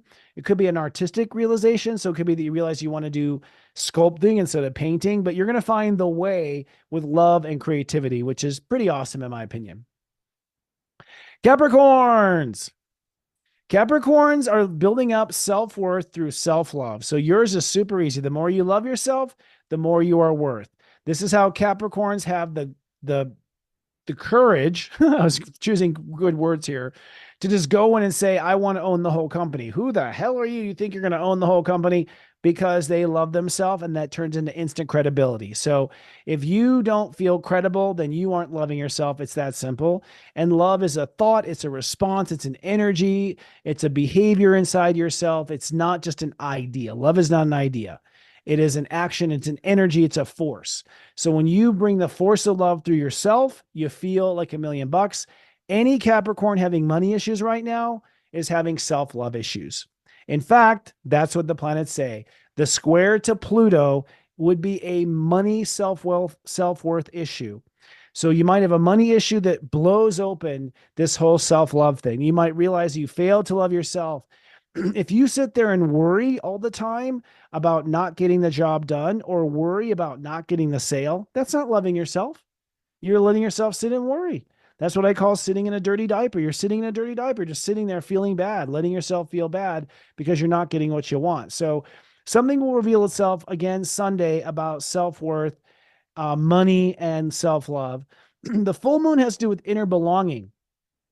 So you're going to realize that you have not been on the right side of yourself when you're in public. Maybe you've been pushing yourself to be someone you don't want to be. Maybe you are expecting yourself to, flock around with something you're not in the same caliber of. Maybe you're trying to be respected by a community that you're not really a part of. Like, you're putting yourself out there in a weird way. And that full moon's going to reveal on Tuesday night how you have not really been your own friend to yourself when you're in public. You haven't been your own friend to yourself when you're in public. Okay. That's in society, in bars, with friends, all the above. Now, when I say this is the way, We're talking about your feelings about life. You're going to find the way to think and feel about your life. You're going to find the way to think and feel about your family or about your home life. So you're going to come to a real sort of sense of peace and understanding of how you need to feel every day. And that's going to, I think, be priceless for Capricorns, because you have to feel good to be able to love yourself. It's hard to love yourself when you don't feel good. All right. 2 more. Aquarius. Aquariuses are raising their self-worth through their feelings about their self. So their astrology says that the way you feel about yourself directly relates to your self-worth. Feel crap about yourself, low self-esteem. Feel good, your feelings feel good, you feel like $1,000,000. So for Aquariuses, it's constantly polishing that emotional shield, constantly making yourself feel better. Aquariuses starting to treat themselves like a Leo, like a star, with white gloves and lots of VIP if they want to feel good about themselves. If you're an Aquarius and you're not manifesting the money you need, according to astrology, it's because you're not feeling enough or not nurturing your feelings or harvesting your feelings enough. Now, the thing that's going to throw your feelings of yourself off will be the way you treat yourself. You're going to catch yourself treating yourself poorly, and you're going to realize that that poor treatment leads to feeling bad about yourself, and feeling bad about yourself then leads to feeling unworthy. So you're going to catch yourself probably beating up on yourself or picking on yourself somewhere, and it's going to reveal this whole conspiracy going on inside of you, where bad feelings lead to poor money issues or poor self-worth. The full moon in Scorpio is with self-discipline. You're going to realize that you have been disciplining yourself in a heartless way, or you've been disciplining yourself in a way that your heart doesn't like. And because your heart doesn't like it, and I know you think, well, self-discipline is always with stuff you don't like. No, if you can't discipline yourself with the way you like, you're not being creative enough. Okay. So creativity, you can find a fun way to discipline yourself. So the full moon's going to reveal a lack of self-discipline, poor self-discipline, maybe negative reinforcement self-discipline. And ultimately, it just exacerbates the issue of how you feel about yourself and exacerbates your self-worth. So maybe you're making yourself do too much. Maybe you're not buying yourself the tools you need to do the job right. Something's happening there. Okay.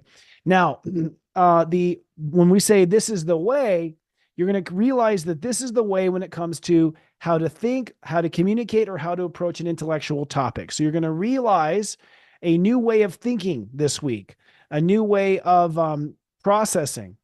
Did we miss Cancer? Oh yeah, we did miss Cancer. No, we didn't. Yeah, we did. We'll go back to Cancer. If we did, someone tell me if we missed Cancer. We might have. We did Cancer. Okay, thank you, Cancer. Cancer answered that question. I saw it come up in the chat and I went, okay, that's a Mercury retrograde thing. So when we say this is the way to Aquarius, we say this is the way to think about it, to talk about it, to address it, to approach it. This is the way to communicate it. This is the way to write the paper. This is the way to write the book. You're going to come into this strong alignment of how to think or communicate about something. Thank you. Thank you, everyone, about the Cancer thing. Yeah, I had a little space out there. I told you I'm between worlds this week. Okay, and that's good for Aquarius. You got a long, weird one there. Sorry.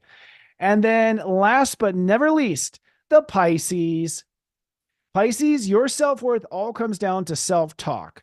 So you've got to own and champion your self-worth in your thoughts and your responses to yourself. That's what you have to do. So you're going to catch yourself thinking about it in a poor way, being snarky to yourself, assuming the worst, worrying, half empty versus half full. You're going to catch your mind. This is only about talking about yourself. So your thoughts either build yourself up or your thoughts break yourself down. And Pisces with money issues have self-thinking issues. So if you have issues with money, making money, it's your mind, Pisces, that keeps screwing it up because you have Taurus in the 3rd house. So your mind has to think rich to be rich. And this is the way you think of yourself. Okay. Another thing to be really important about, because Pisces have a lot of karma, if you think defensively all the time, if you're always defending yourself, that's a lack poverty thinking. And so I found that Pisces, first of all, are born often feeling guilty and feeling attacked because they're processing a lot of karma. Then they allow themselves to think poorly of themselves or to think of themselves as, wounded or whatever. And then they end up thwarting their ability to make money because they have all this wounded thinking going on inside their mind. So it directly relates to money. It's funny, but my father is a Pisces. I know this 100%. He would lose his job and he wouldn't get a job. And then I'd see his mind go and everything. It's interesting. Now, with the Pluto square at 2 degrees, what's going to trigger that self-talk realization is inner faith. It'll be an issue around inner faith that reveals how your mind can take you down the rabbit hole and throw you under the bus. So it's an inner faith issue. You do need to have greater faith. You do. And faith is an emotional thing. So when you feel faith, you don't have intellectual thoughts of faith. So something's going to come up where the faith will trigger the self-talk that then triggers the self-worth that then triggers the money. Okay. The full moon in Scorpio has to do with being on the wrong side of believing in yourself, that you are not believing in yourself without proof, or you're believing in yourself based on what people have said, or you're believing in yourself based on your resume versus just based on your feeling. So the full moon's a real wake-up call about how you sometimes don't believe in yourself the way you're meant to believe in yourself. And then that leads to the self-talk, and the self-talk leads to self-worth, and self-worth leads to the money. Okay. This is the house that Jack built. And when we say this is the way with Pisces and Pisces rising, we actually are going to say this week, this is the way with how to make money. So Pisces are going to figure out, maybe in this horoscope right here, you just understood it with the metaphysics, you're going to realize what your money issues are, and you're going to realize exactly how to go about making the money you deserve. And I do think that this is the end of major money issues for Pisces this week, which is huge, because I think Pisces have subconsciously sort of punished themselves in their own thoughts, and as a result have suffered financially. All righty. Woohoo, running a little behind, but I'm just going with the pace of what feels right tonight.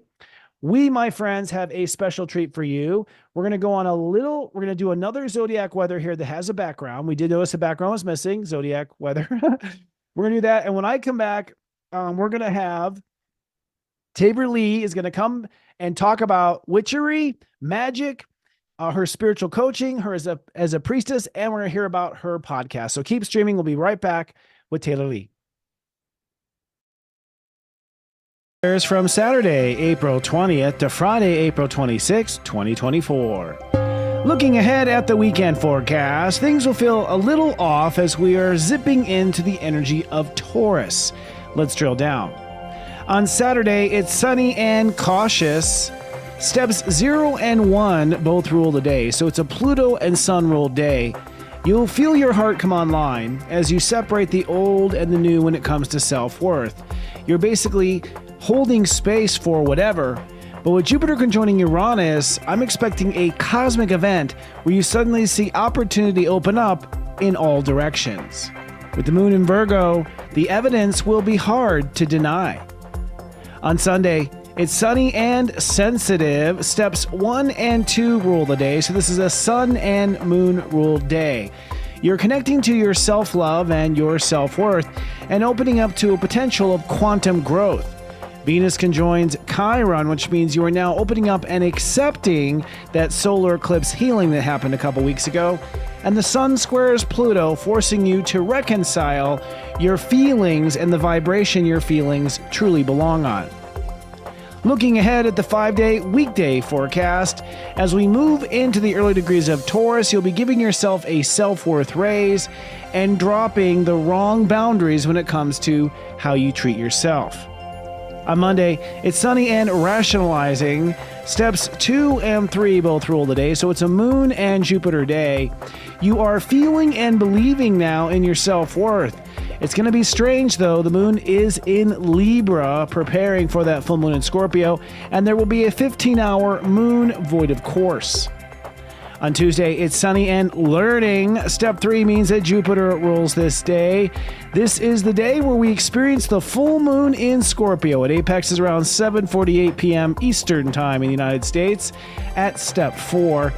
This is a day where, leading up to this full moon apex, you are believing in where your self-worth truly belongs, and that full moon at the end of the day is sort of the finale or the cherry on top of letting go of inappropriate boundaries. You're also now ready to move forward with vision. That full moon in Scorpio will be sharp but effective. On Wednesday, it's sunny and uncomfortable. Step 4 means Uranus rules the day. You may have some full moon aftermath and hangover. The self-worth breakthroughs will be profound, and quantum markets will unfold with Jupiter and Uranus working together. And with the moon in Scorpio, you're very clearly separating the old from the new. On Thursday, it's sunny and sharp. Step 5 means Mercury rules the day, and go figure, Mercury stations direct on this Mercury rule day. This is a day where you are mentally reframing your self-worth and committing to terms with certain relationships. You might also be stepping away from other relationships. The moon in the high degrees of Scorpio separates future plans from old plans.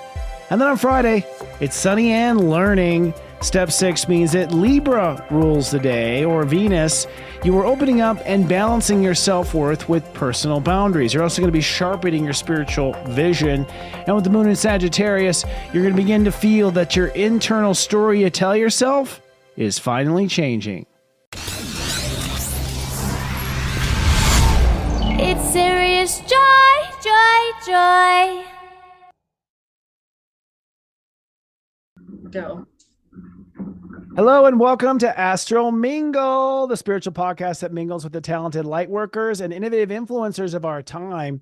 One of our oldest spiritual practices on Earth is the orbits around the moon cycles, paganism, priestesses, and earth magic. And tonight's guest is a messenger and expert of these ancient crafts. Tahverlee Anglen is a host of the wildly successful and magical Grit and Grace podcast, where she shares practical and magical tools to taste your own magic.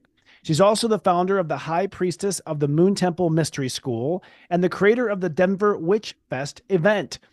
Toverly practices as an international spiritual coach that calls upon her seer vision and wise team of guides to support businesses and individuals that want to maximize their life and their business success. She activates and clears blockages from small groups, large audiences, from stages and classrooms and live streams, and also one-on-one sessions. Please join me in sending waves of love and light and gratitude today to Step 26 Sagittarius, High Priestess and Ritualist, Tahverlee Anglen. Hello. Is that right? Hi.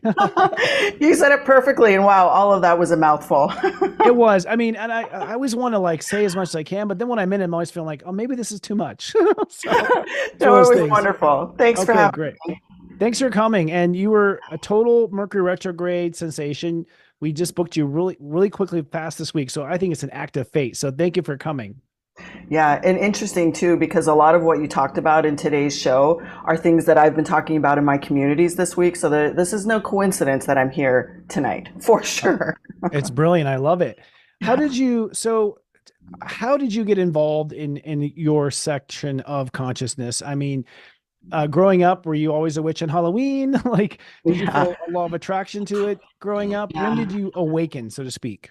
Yeah, good question. I would say that for me, I spent a lot of time in my younger adult years dealing with a lot of different, health issues and change in life. And in that time, I really started, as we all do, I feel like a lot of spirituality starts in the self-development or the personal development field. So I really wanted to move through the change of adulthood, and I was raising children, and I found that there was always something more. I knew that there was something a little bit more.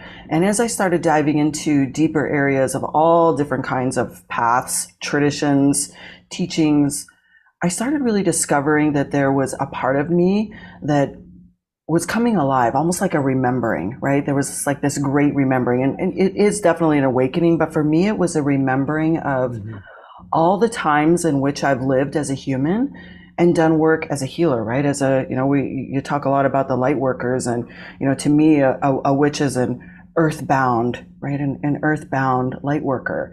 And reclaiming that word is not easy, and was not easy at the time. I mean, I'll say that I was a closet witch for a really long time. I was doing my thing. I was, I've always been an athlete, so I was doing a lot of different, athletic works and working. And yet on the weekends, I was shamanic, journeying into wild worlds, times, and realities. And really what happened for me is a time came when I had this really amazing mentor at the time that told me that after I'd started my podcast, that I was missing the little piece of secret sauce of actually who I was by keeping my spiritual path and my ownership of the word, right? The word witch itself has so much charge to it.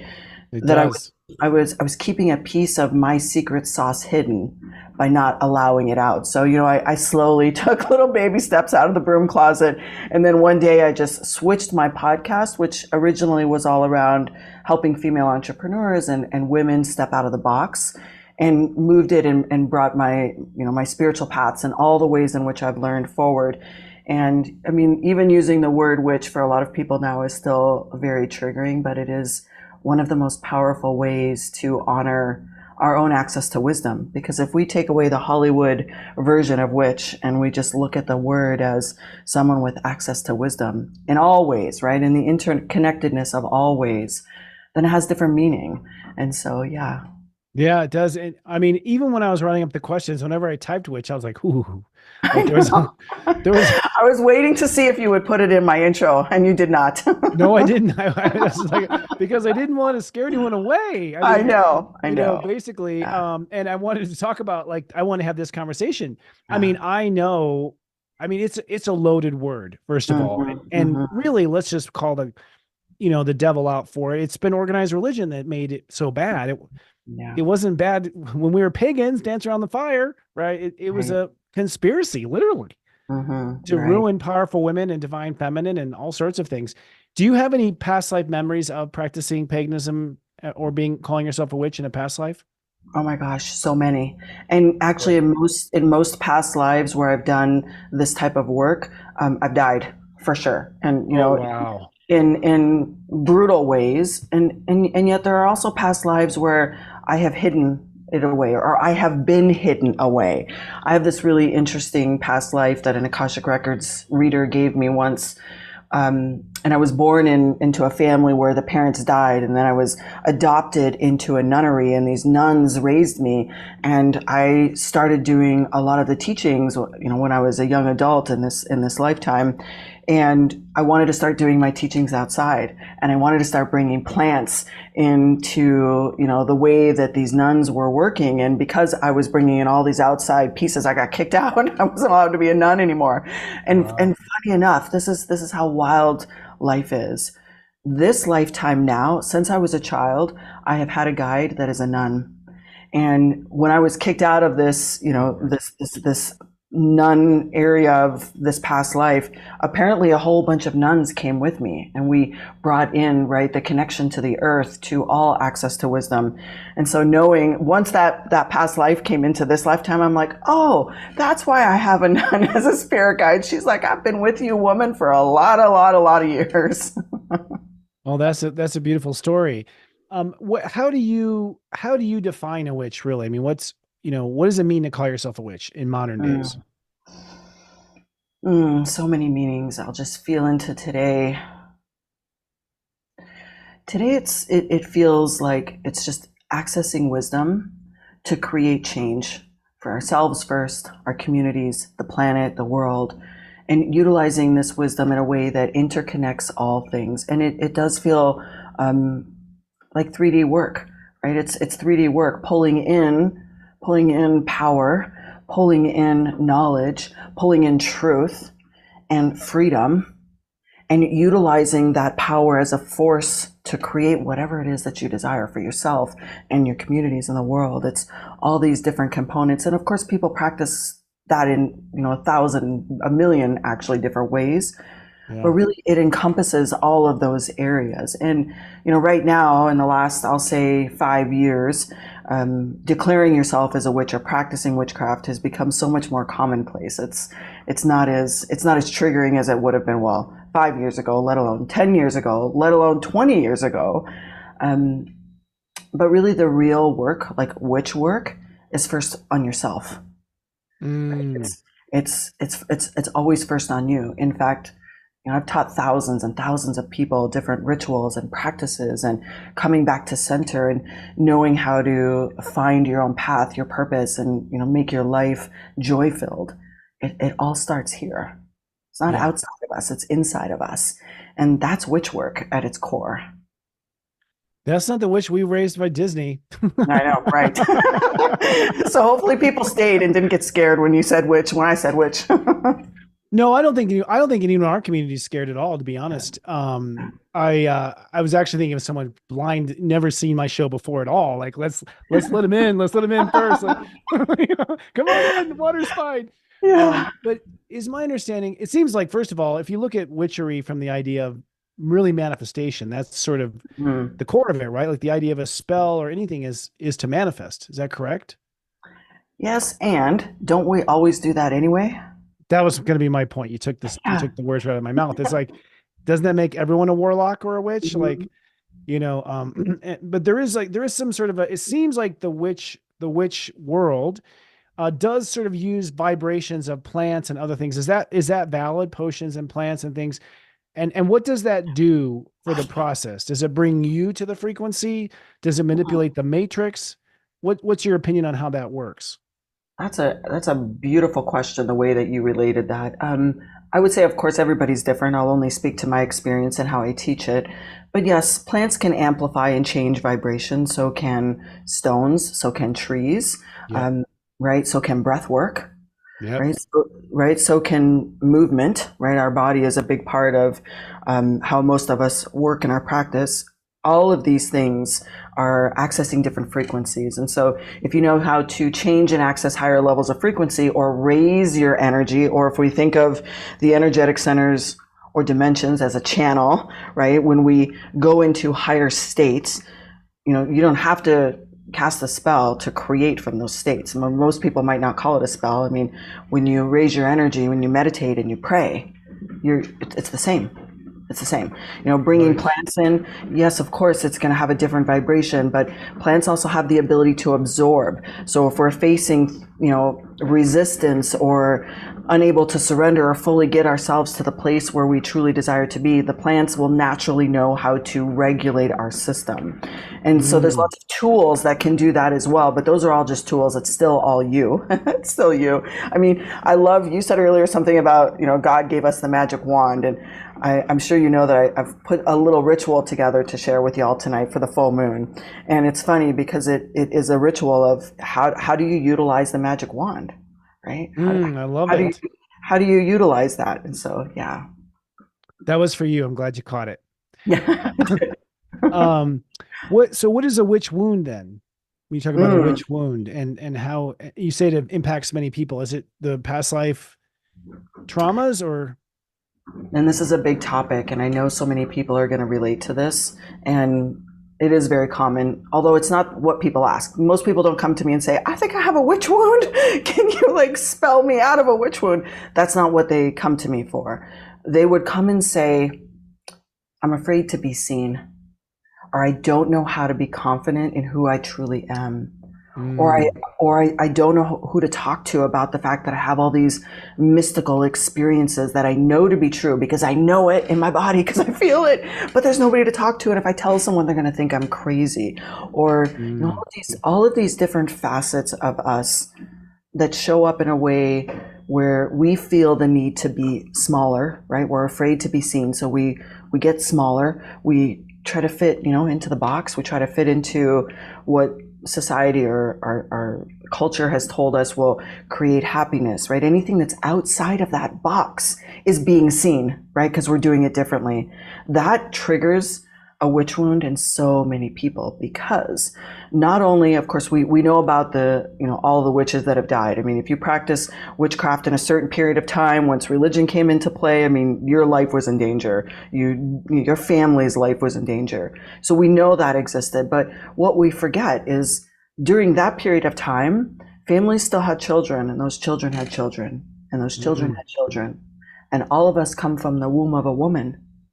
And so even if we, our immediate ancestors, didn't have any sort of, witch persecution in your lineage, we all carried it, fear. We could see it, right? Our neighbor got arrested and killed, or we got questioned if we knew somebody had been trying to, catch more fish. And so they did a blessing to the water to catch more fish, or they were midwives. Right? All of these ways in which we used to be healers, specifically women, and men feel it too because you also come from the womb of a woman who carries this. So Mhm. all the ways in which we feel small, and it shows up in life in so many different ways, which is why I say most people don't come and ask that question. It's just someone, myself, who I'm comfortable looking into the shadows. I can see a lot of where this shows up. And I know for me, and I'm sure for you, when you feel that little triggered emotion of witch, you almost feel a little fear, even on my behalf. Even though it's not you, right? Like it's almost like, oh, is she sure she wants to use that word? Because we're triggering this that lives at the cellular level of our bodies, because our bodies were created in women that go back to the time where, as you said, women have been persecuted and, wanted to be small and take their power away. And all of that is important to look at when we awaken. It doesn't matter if you identify as a witch or not, but when you are awakening, you have to look at where are the roots of how your body feels about being seen, about being your true self, about even the word power. Like even saying the word power is almost as triggering as the word witch, because we want to be humble servants, and we are. But servitude is power because it creates change. Well said. I feel, for me, I know I always end up marrying witches. So when I say witch, I'm worried about my wife usually. So talk about it. I think even from protecting women or protecting the women I fall in love with. So, but yeah, there is a twitch there. There's a twitch that comes with a witch, so making me think about Wizard of Oz. The twitch began to switch. I can't remember how that's, but energetically, yes, you feel it, and you're right. I think there is this feeling of almost. So I think many people identify with that witch wound. Now that you bring that up. A lot. It's so common. I mean, if I'm with an audience or a group of 200, I probably could identify where each one of those humans are feeling some sort of remnants of it, even if they don't ever plan to identify or have anything to do with being a witch or feeling like they're a witch or wanting to do witch work. They feel it. It still exists. It's still on this planet. Now it's passing. It's changing. But there's still 13 countries in this on this planet right now that if you are doing what is classified as a specific type of witch work, you will still be tried and sentenced. 13 different countries in the world. Wow. And funny, it's 13, of course. Yeah, I know. That's kind of like, that's a spell right there, right? So right, let's crush it. Let's all come together and crush that possibility. So basically there is inherent magic in the world. Is it sort of like, in a way, it's almost like, to me, it's like biohacking. It's like there is metaphysical hacking that can basically happen where we can hack into the matrix, and this can be used for good or darkness.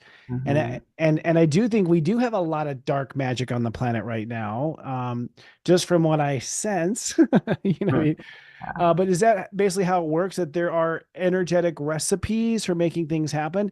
I know there is in spiritual technology too. Yeah, two things I want to tell you, because you brought this up. Do you know what the most commonly asked question I get is? No. Am I a good witch or a bad witch? Oh my God, that's so funny. Wow. Yeah, that's funny. And I actually, when I think of dark magic now, I think of men. I don't know why. Yeah. At the moment, I think of men for some reason. But yeah, that's very interesting. Yeah. My response is usually depends on how you define good and bad. Right.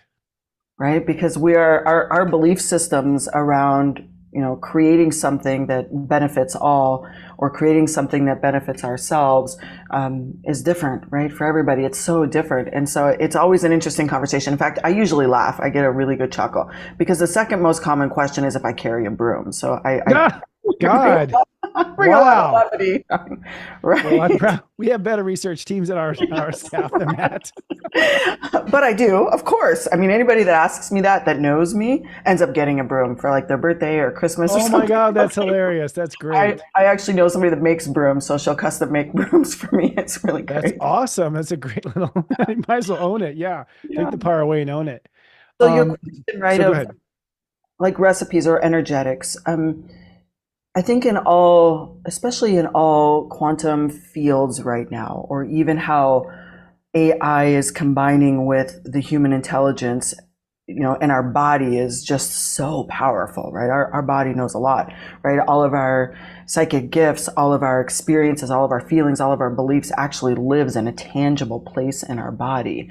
So when we start to realize that and we become really aware of ourselves and we know how to shift and move energy and get into a state of high frequency, right? Going back up and down kind of that channel, going up that channel of energy. When you sit at that place, you can bring a lot of tools in when you're sitting at that place. Sure, we can, I'm going to give you all a really powerful ritual tonight, but you can bring a lot of tools in to aid you. But when you are in that frequency, your thoughts, your beliefs, you're speaking the words I am, any of those, like anything that's coming from your heart center, it's almost like it cracks open when you're at that frequency. When that heart center is cracked open, whatever you do from that place is created.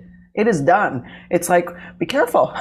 Or you might have to like open it up and bring it back. Wait, I wasn't sure I wanted that thing quite so fast, right? Things happen really fast when you know how to tap into the frequency and open your heart and create from that place. So yes, we use tools, we use recipes, because then if you combine that with the power of plants, the power of intention, the power of intentions, the power of the movement of the body, right? Heat, and you bring this all into this secret sauce. Yes, I mean it's fast, right? It's fast. Yeah, it's fast, and it's speeding up now. Mm-hmm. So I mean, by that definition, every high priest is a witch, every shaman is a witch, everyone that watched The Secret, a witch. Yes, you're a witch. Yeah, and you were there. It seems like it pretty much, really, it's just metaphysics. Mm-hmm. It's metaphysics from women in the woods. Right. Now, I'm curious about free will. Is it possible, like I know with like voodoo, for instance, which is a form of magic that came from Africa and then came over to America, there's this, we're told that we can have curses put on us or spells put against us. How accurate is that? Is it a subconscious psychic suggestion that's happening in that ceremony that people are picking up, or can energy overwhelm your free will? There's a part of me that wants to joke and say, do you want the truth about that? Or do you want the fun stay and play as, high surface level witches? We want truth. We can handle it. Truth is you are in charge of your energy. Okay. That's what I assumed. Your energy cannot be penetrated unless you either have a leak, unknowingly maybe, or you allow it. Most times when somebody has received a curse or experienced something negatively from someone else, or their free will has been violated from a spiritual perspective, it's because they have not managed themselves. And a lot of times, and it might not even be purposefully, it might be unintentionally, because subconsciously you might still have a lot of the old programming running, right? The trauma, the fear, again, the ways in which we make ourselves small, the things that, especially women, right, that we compare ourselves to others and we're not sure if we're good enough. All of those things are little tiny leaks in our energy field. Mm-hmm. Is it possible that somebody else's intention could be that strong that they can bypass your own energy field and come in those little leaks? Possibly. But you're in charge. You are in charge. I mean, the most powerful way to break any curse, and most of the time we curse ourselves by the way we speak to ourselves. Most curses are between you and you, not between, because I mean, to put a curse on someone that's effective is a lot of work and takes a lot of knowledge.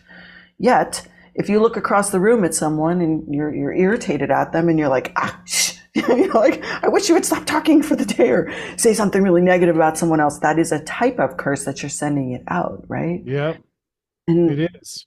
We hurt ourselves in that process more than anything. So, I mean, curses and hexes on others, rare. Does it happen? Yes. But, daily energy hygiene and taking care of yourself is important, and being aware that cursing yourself is much more likely. Yeah. Literally cursing me, damn it. Like, yeah. And I would argue that there's more spell making on NBC right now. Yes. Than there is from any cult of witches in this world. Like, we're under a massive, spell making attempt to control our thoughts and our values and everything else. And I'd say actually, in a way, it's making us, fearless and impenetrable from anyone who would try to manipulate energetically. It's like, in a way, it's backfiring. We're learning all the tricks, but it's basically programming is what that is. Basically talking people into mismanifesting their own life with their own power. But Yeah. you're right. I think people do curse themselves all the time. We are our own curse. Yeah. Yeah. So, I mean, it's You like, go I ahead. feel like a lot of what I do is dispel myths, right? When we talk a lot about, if we were to take the word witch out of any of this and we were just to talk about, if we used words like goddess or wise woman or oracle, right? I mean, we would, none of these little attachments to that come up. People don't say, oh, do wise women curse other people? It's, Right. right? It's just a word, and it's a powerful word, right? And it's the same thing with debunking a lot of the things that people believe is possible that others can do to them, because sovereignty, our free will as humans, our own connection to our energy, our own connection to our source is so powerful, which is why for so many years religion tried to take it away from us, because if they can control us, they can convince you, or as you say through television, tell you a vision. If you buy the vision, then you don't believe that you have the power, that it's you instead of someone else. Right. Absolutely. Yes. Well, I think we're quite often talked into thinking that our power is outside of ourselves, and that's so that we can be enslaved. So 100%. yeah. So it's all a game. Completely agree. You mentioned on your website that you carry the blood of Athena in your veins. What do you mean by that? Is that energetic? Is that literal? Are you an ancestor? I'm really glad you asked. I don't get asked that often enough, even though my handle on a lot of social medias is Athena in my blood. People don't often ask what that means. My first initiation as a high priestess was as Athena. And I'll tell you the story, it was the craziest, wildest, one of the most profound experiences I've ever had in my life. And it was, I'm in the process of initiation, and there's lots of things in my life that are changing. And mind you, I'm still in the broom closet. So I was actually preparing to, I was training to become a Krav Maga instructor. So I do a lot of different types of martial arts. So I'm in training to become a Krav Maga. I'm working full time, and I'm doing all this crazy spiritual stuff on the weekends. And one day I was walking through the park, and this was during the initiation period. And it's like I paused for a moment. It's like my step paused. And when I took a step again, I was somewhere else entirely. I was on a dirt road in this park, and it transformed to where I was on the same dirt road in another place and time. And I could feel it on my body a little bit differently. And I had this like weird old sword on my body. There was blood on my skin. And I'm walking down this road, and on both sides of the road, there were people watching me as if I had just returned from battle. And yet I was walking down this road alone. And obviously I shifted states, moved timelines, all these things that happened, on some random Tuesday at a park in Colorado. And I paused in my movement. I could feel my body stop, but I continued to move in this shifted state. And it was really crazy because I could see that time and place, this old time and place. And, the voice said to me, you are walking with my blood in your blood. So, take that to heart. Let that drive your values. And I barely knew anything about Athena. I knew that there was kind of an owl hanging around at the time. I knew about the sword. I saw the blood. I felt it. And I felt the kind of, I want to say like intimidated feeling of people lining the road as I'm walking down this road. And me, I always bring a little humor, and I wanted to say, hey, hey, I'm kind of nice. Don't be scared. I'm nice. And as I continued to reflect, and I shifted out of that state, and I kept walking on the park, mind blown, and did a little bit of research, and then went back into that journey space intentionally on my own. And Athena came forward and said, your initiation has been complete. And so my initiation is Athena. Interesting. So you feel like almost like an ascended master. She's working through you. You probably studied with her in a past life or in one of her incarnations, or you're the great granddaughter. Something like that. And I also think she represented the warrior council. Like she was definitely sitting on the warrior council. So, my initiation was into the warrior council. And that's where a lot of, other paths that I've walked, exact same thing has happened. Could be the Celtic mysteries that I walked, all these different paths I walked. I always get initiated into the same path. I get the same message, although it's not Athena, but it's the same message. I'm like, yeah, I know. I got it. I'm in the warrior council. Got it. But she really anchored that in by giving me the name. And connecting blood to blood, right? Because a lot of work I do specifically in the underworld are the blood mysteries. And so blood mysteries, like that was a powerful message for me. And it stayed with me even still today in a lot of the work that I do for myself, because ourselves first is really looking at, how do we carry forth bloodlines? Like how do we look behind and ahead in a way that, serves the world better? Fascinating. Yeah, I'm curious. Look, what about blood work? Let's go a little deeper in that. You intrigued me Oh, the there with blood that. mysteries. Yeah. The Blood mysteries. mystery, is that what you said? Yeah. Yeah, the blood mysteries. Yeah, it's well, it is one of the most powerful life forces we have in our body, right? There are It's parts true. of us, right? Organs or components, right? We have skin, we have flesh, we have blood, and I can go really deep into it, but our blood is one of the most powerful tools that we have to aid any work we do when we're going up and down that channel of consciousness. So Mm. as a ritualist, for me, bringing blood into any of our magic, even if it's just your own between you and you, or, let's say, for example, you're anointing and inscribing a candle with a powerful intention. One drop of your blood to it is worth 10,000 of any other tools you could find on this planet, because you are the coveted part of our beings right now, right? All the cosmic beings, right? Like the humans, we're the humans. And so when we bring blood into it, and that's one way to think of it, is blood as an amplifier. Mm. The second way is when you're working any sort of meditation or body work or chakra clearing or energy work, if you actually bring the visualization of how blood is moving through your body without you having to even ask. Right now, I'm connecting to your heart a little bit, Christopher, if that's okay. I'm gonna Yeah. drop. It's okay. It's open for business. Everyone knows that. Your heart is inside your body, pumping blood to your organs to keep you alive, and you're not even asking.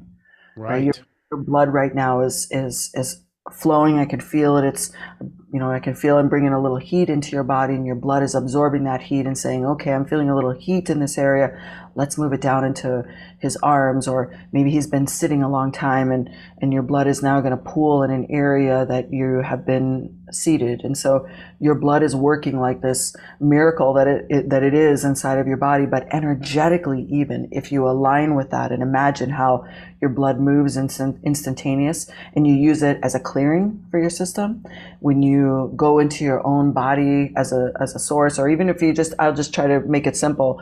If you're doing any type of energy clearing through a body, anything like Reiki, if you follow the substance of blood as a liquid, you can identify blocks. You can identify where you're carrying, tension in your body, because your blood is moving constantly, and then you can ask, right, your blood to move through those areas. And so I'm feeling into, how your heart is moving blood through your body.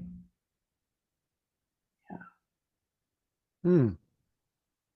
Like I feel a little gurgling in your belly. Interesting.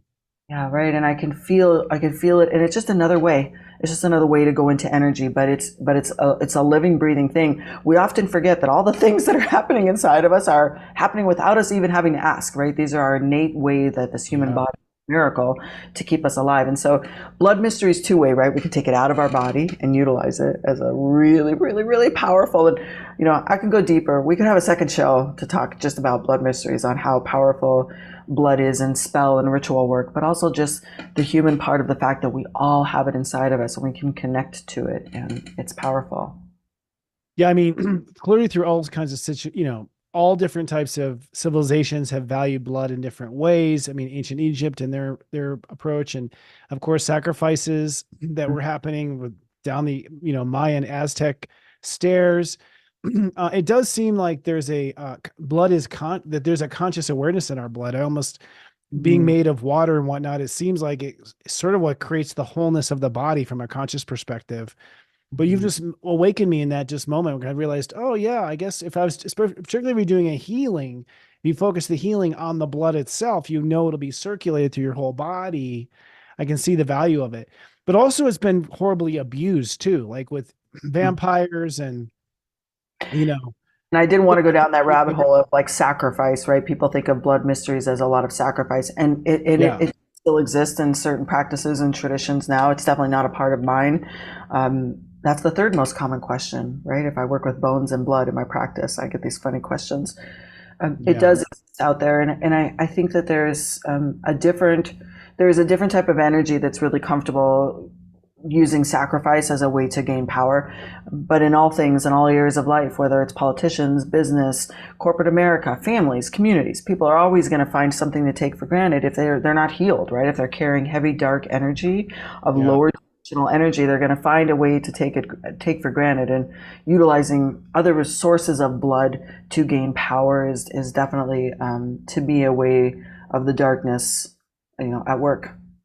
Mm-hmm. And they're hacking the same energetic fields and systems that God created. So I think that's the biggest thing. I think really with witchery and every this is that there are souls on this planet who have perverted these things to such crazy levels that it's tainted the entire truth of what God created. You know what I mean? Like as far as blood, and even then you think about the bloodletting. We used to think we heal people by letting them bleed, which is interesting. But that was also the same belief about blood holding some sort of power. Very interesting. So the blood of Athena is very powerful. Then I can see how deep that vein runs. Now you've talked a lot about being a conduit between the underworld and the cosmos. Tell us about the underworld. I think that also has a lot of misconceptions too. Yeah, I'm really glad we're going to talk about this, because I think that especially right now, coming out of eclipse season, a lot of people have been facing fears, right? They've been facing fears. They've been quickly healing traumas and moving out of things, and they're not even really sure where they were when they were revisiting parts of them that they've kept tucked away and hidden.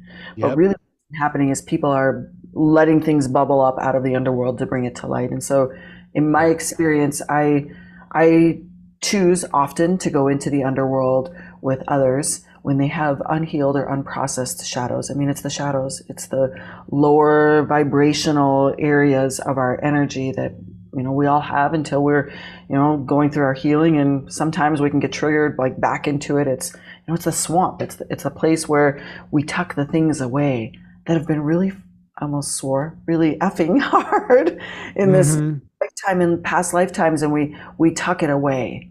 But the things that we tuck away and we keep in the dark and don't, bring in, try to transmute it into light, creates a lot of resistance, no matter what path we're walking or what we desire. I mean, if we're working on a powerful I am statement or creating our grand plans, right? And we're going, especially in 2024, if we're going to go through this and we have these little nagging doubts, or we're, still weak in our boundaries around us, or we haven't been able to cut out those things, those toxic things that are still holding us back, it's most likely related to something that's still sitting in your shadows. That's the underworld. Okay. And the underworld is not just that. It is also the place where people that are really comfortable in those darker energies can be found. Yeah, it seems like that. I mean, it seems like we've had an exposure to an underworld that we were not aware of, as a society. And that underworld has become very apparent, which to me are all parasitic, just energies living off the energy of others, just like bacteria, breaks down dead energy. I think there are people who are feed off of that death energy. Yes.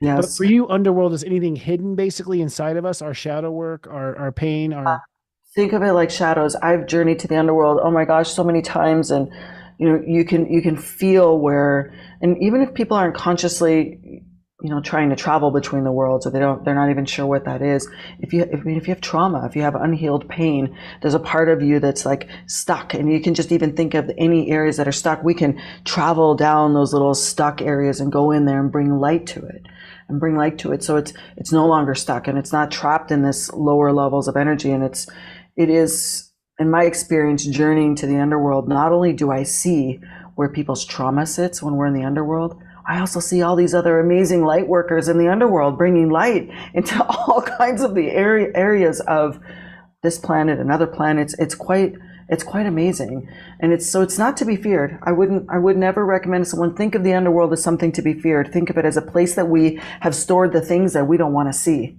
And it is possible to bring them out into the light because there's a lot of people working the light in the underworld.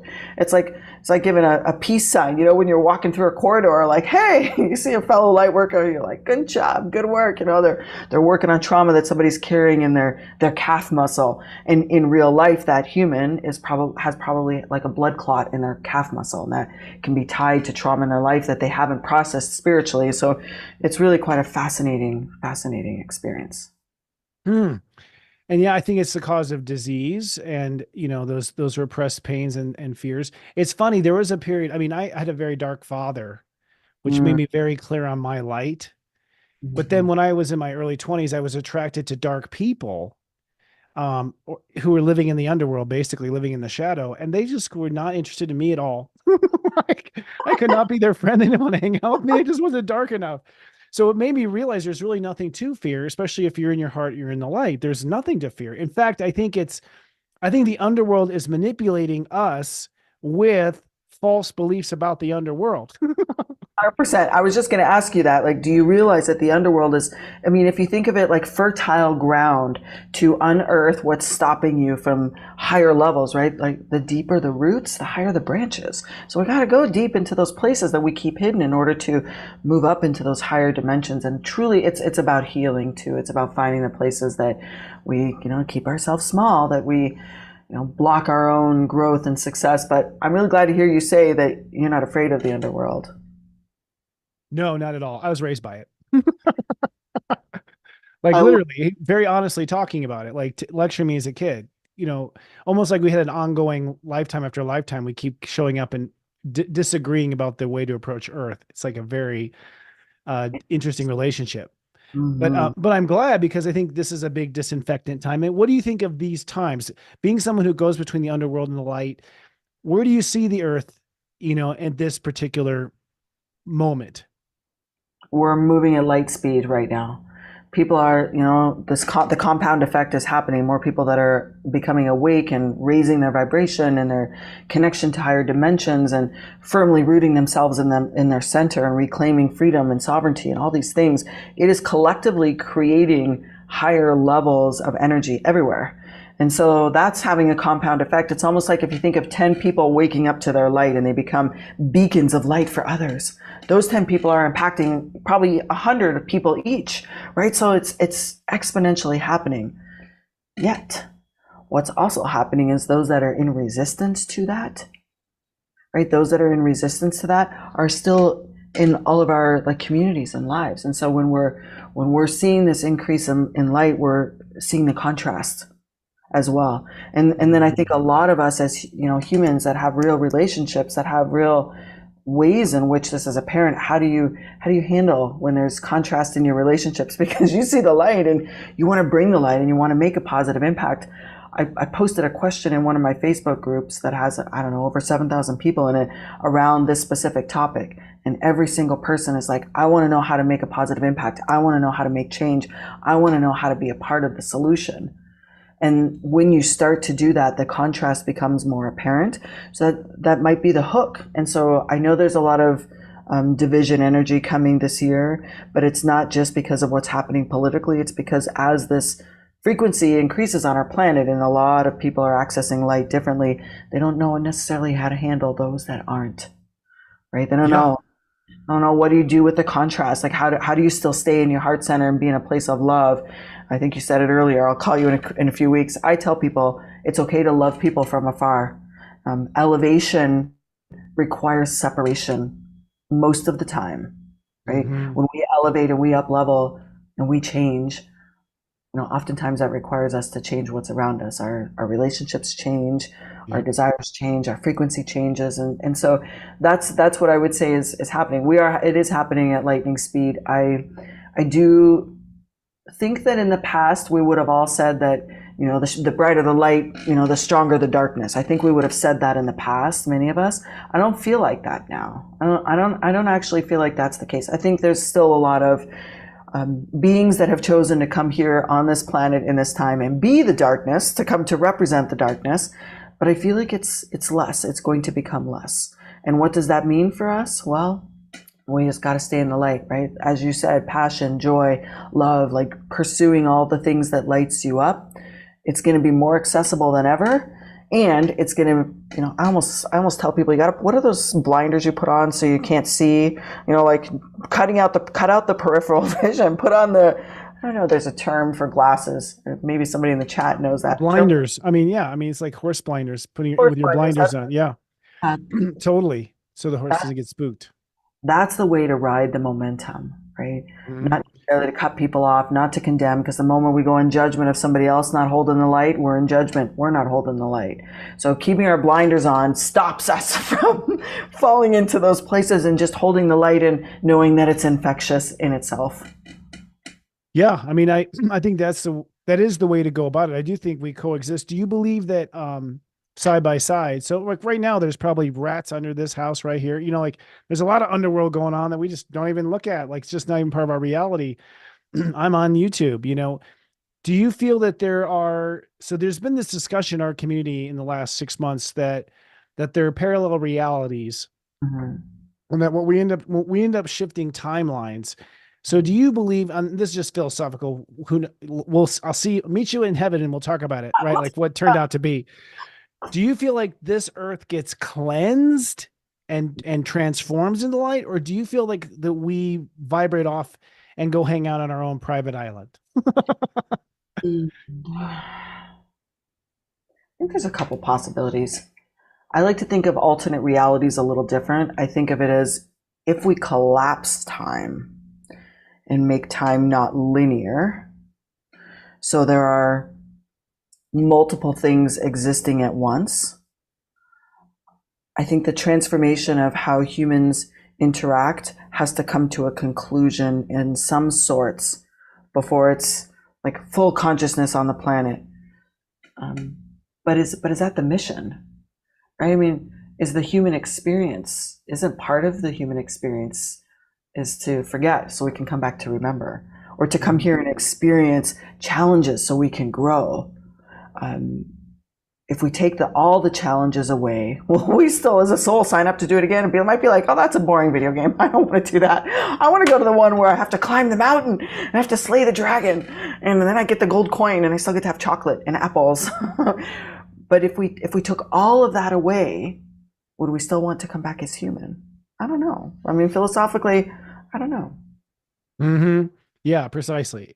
I mean, that's what I'm taking away more and more, is that heaven is already perfect. That's what makes Earth interesting, like, and fun to be on and to pretend to be a pirate or to be, to play this little role and come out of it. Exactly. And that perspective to me is what we can do. I mean, with artificial intelligence accessing human consciousness, what's going to happen 100 years from now? Are they going to be replicating human consciousness? Are we all going to live on in AI? Is there going to be a Toverly version in a metaverse one day, and you and I are going to have tea in a metaverse, and it's not going to be us in our human bodies? It's going to be our consciousness. I don't know, and I don't even know how I feel about that. Right. I'm still catching up to the idea that that's even possible. I don't know, but I do know that when we do collapse time and we look at where anything is possible in any realities, then I actually think that we might be creating the dense energies here out of our desire to have separated, experience hard things so we can come back to the love and back to the light, like giving ourselves a little game. But when we realize it's a game, the game doesn't exist anymore. Mm-hmm. That broke up at the very last moment. Repeat that last thing. We had a Mercury retrograde blew up. When we, I feel like when you realize it's a game, like you've come here to learn all these things, right? When you realize it's a game, well, then there's not a game anymore. Right. Yeah, exactly. Well, and that's the thing. And that's maybe ascension right there. I mean, 20 years ago, I would have said, I'm here to heal the earth. Now I'm like, I'm here to start a new one. Yeah. I'm just here to eat chocolate. I mean, that's my focus. I think we all are here for that. Because hell yeah. In the eighth dimension, there's not chocolate. So I don't know. There's something cool about the third dimension when you can have things like that.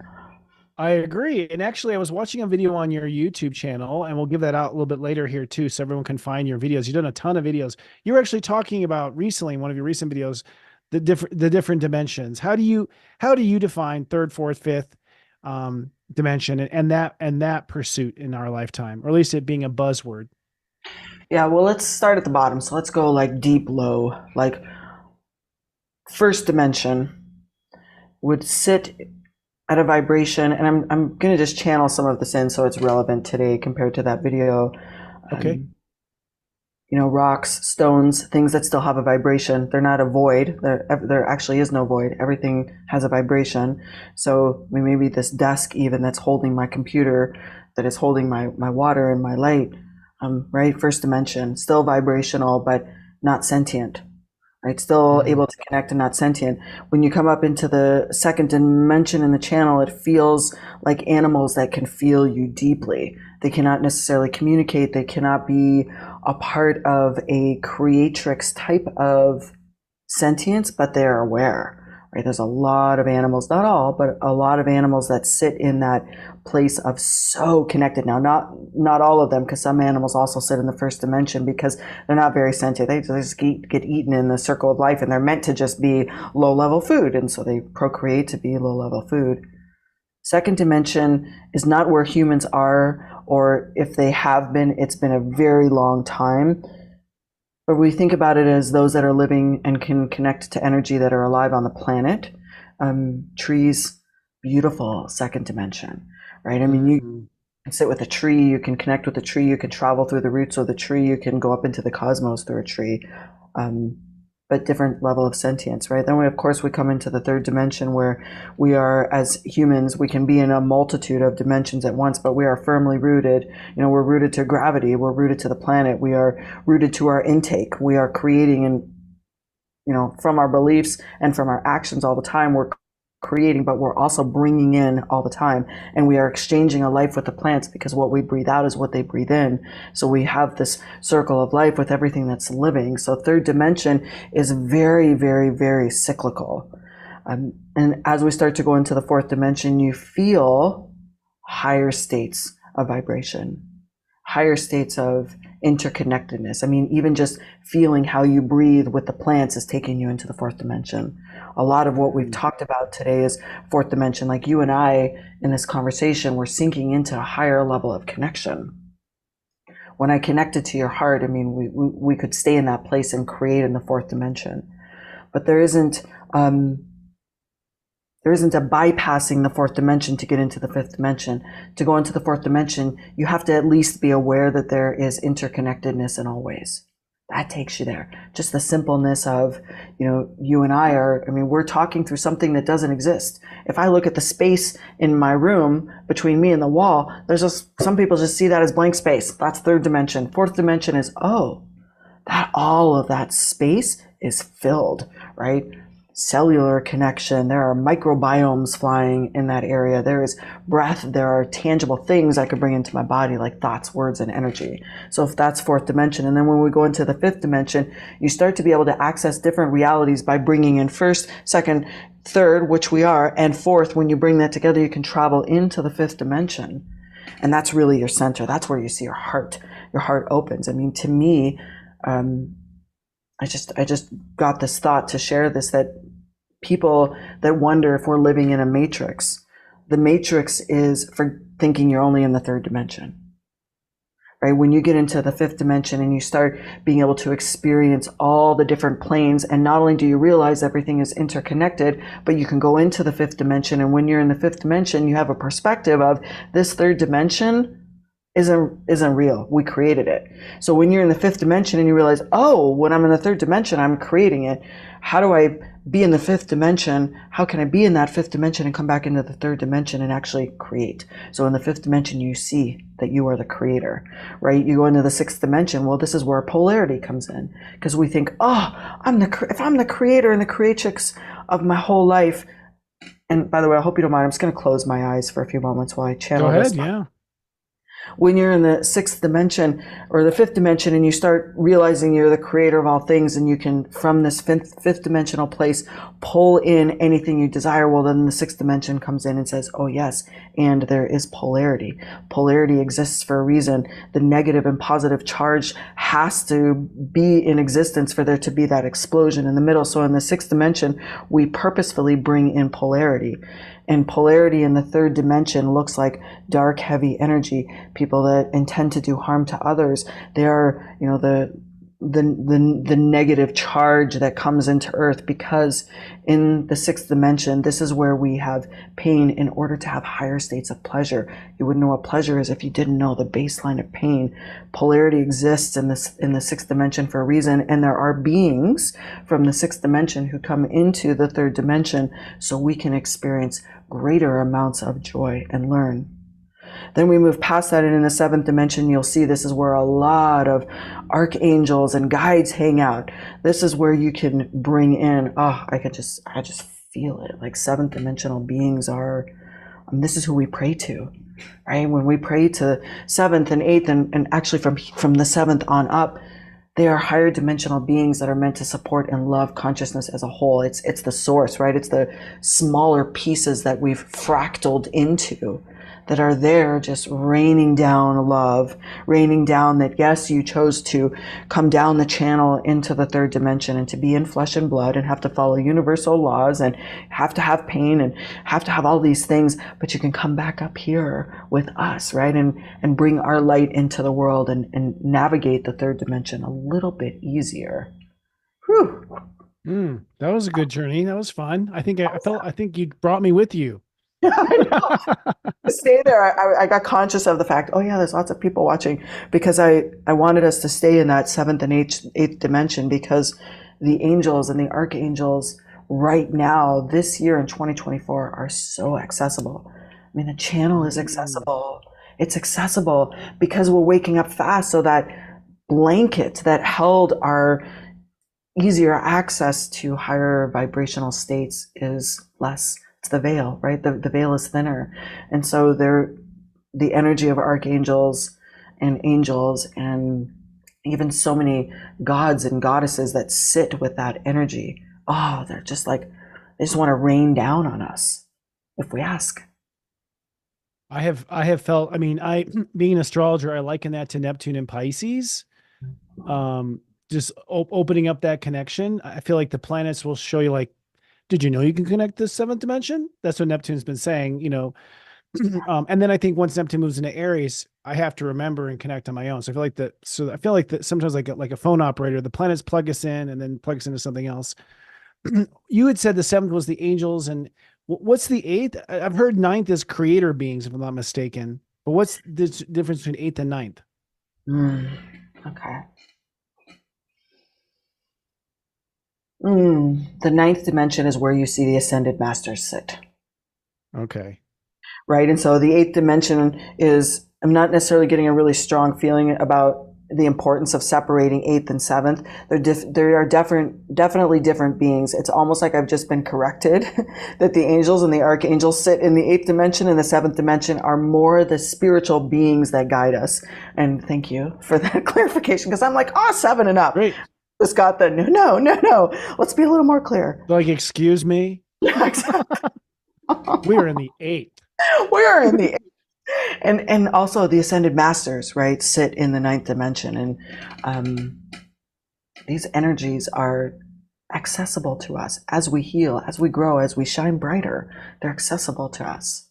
I mean, how many witches do you hear talk about ascended masters in the ninth dimension? None. You're great. I love it. Everyone, yes, you're all witches.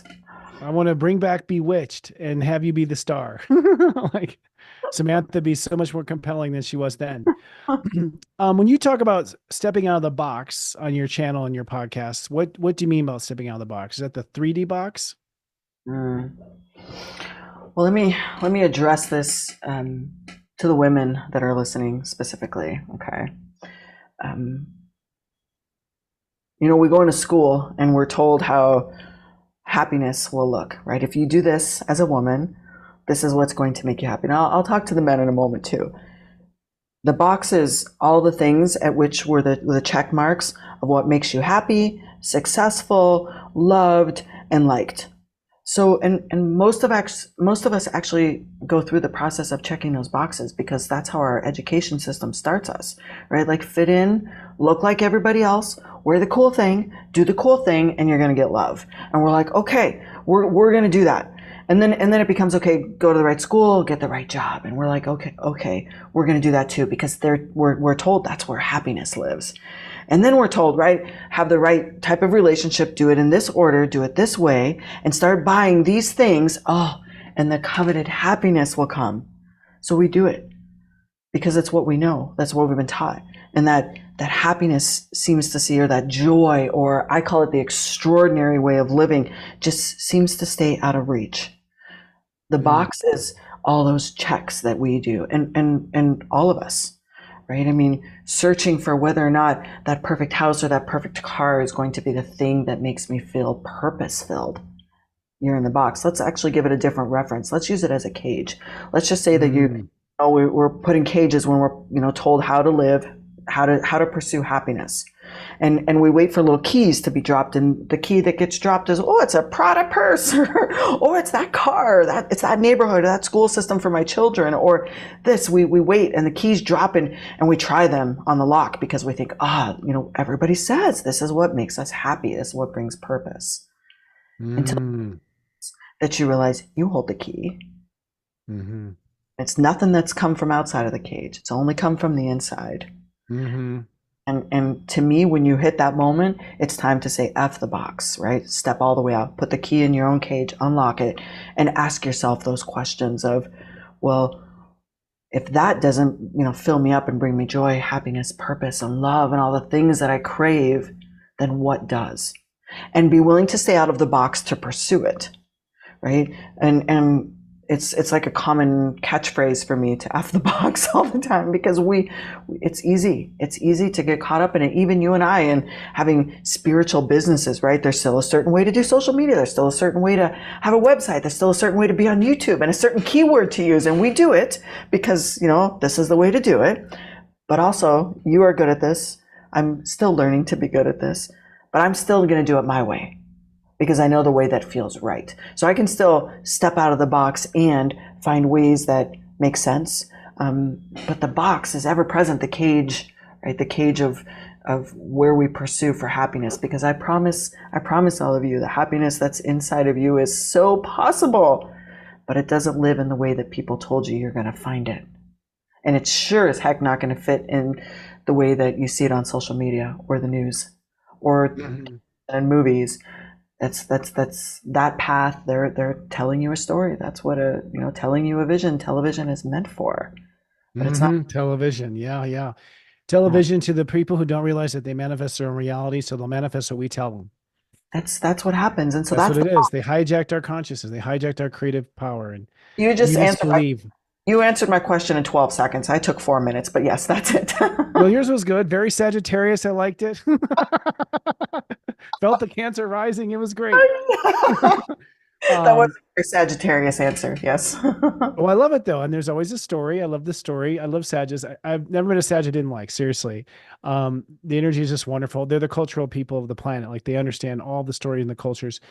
And okay, so that makes total sense. I mean, we put ourselves, I would say that we're in a moment now. I'm just one light worker to another.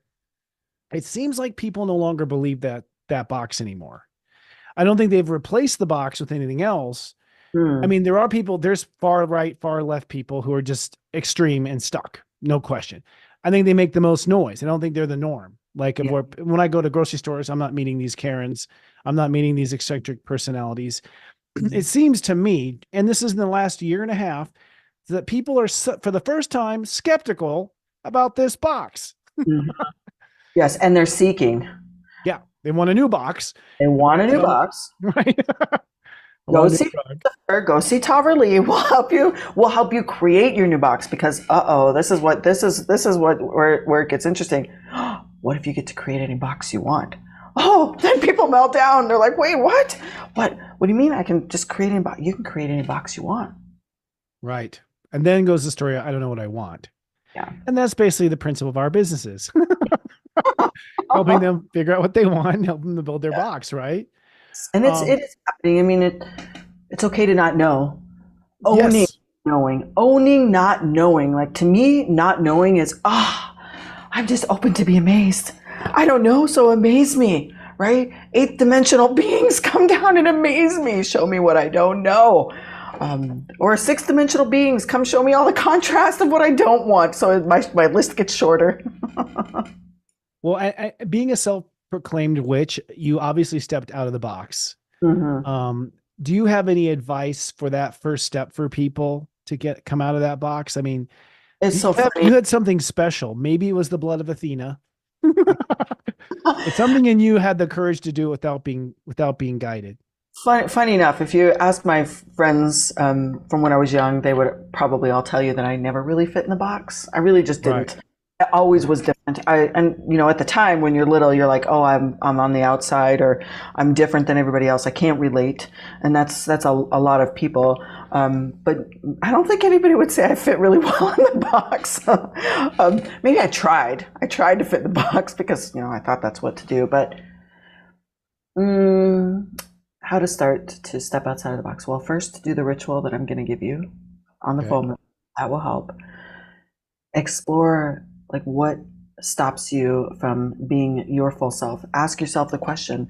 I like journal prompts that last 21 days. In fact, I have a course kind of similar to the 40 Days of Self-Love, and it's called the Love Shack.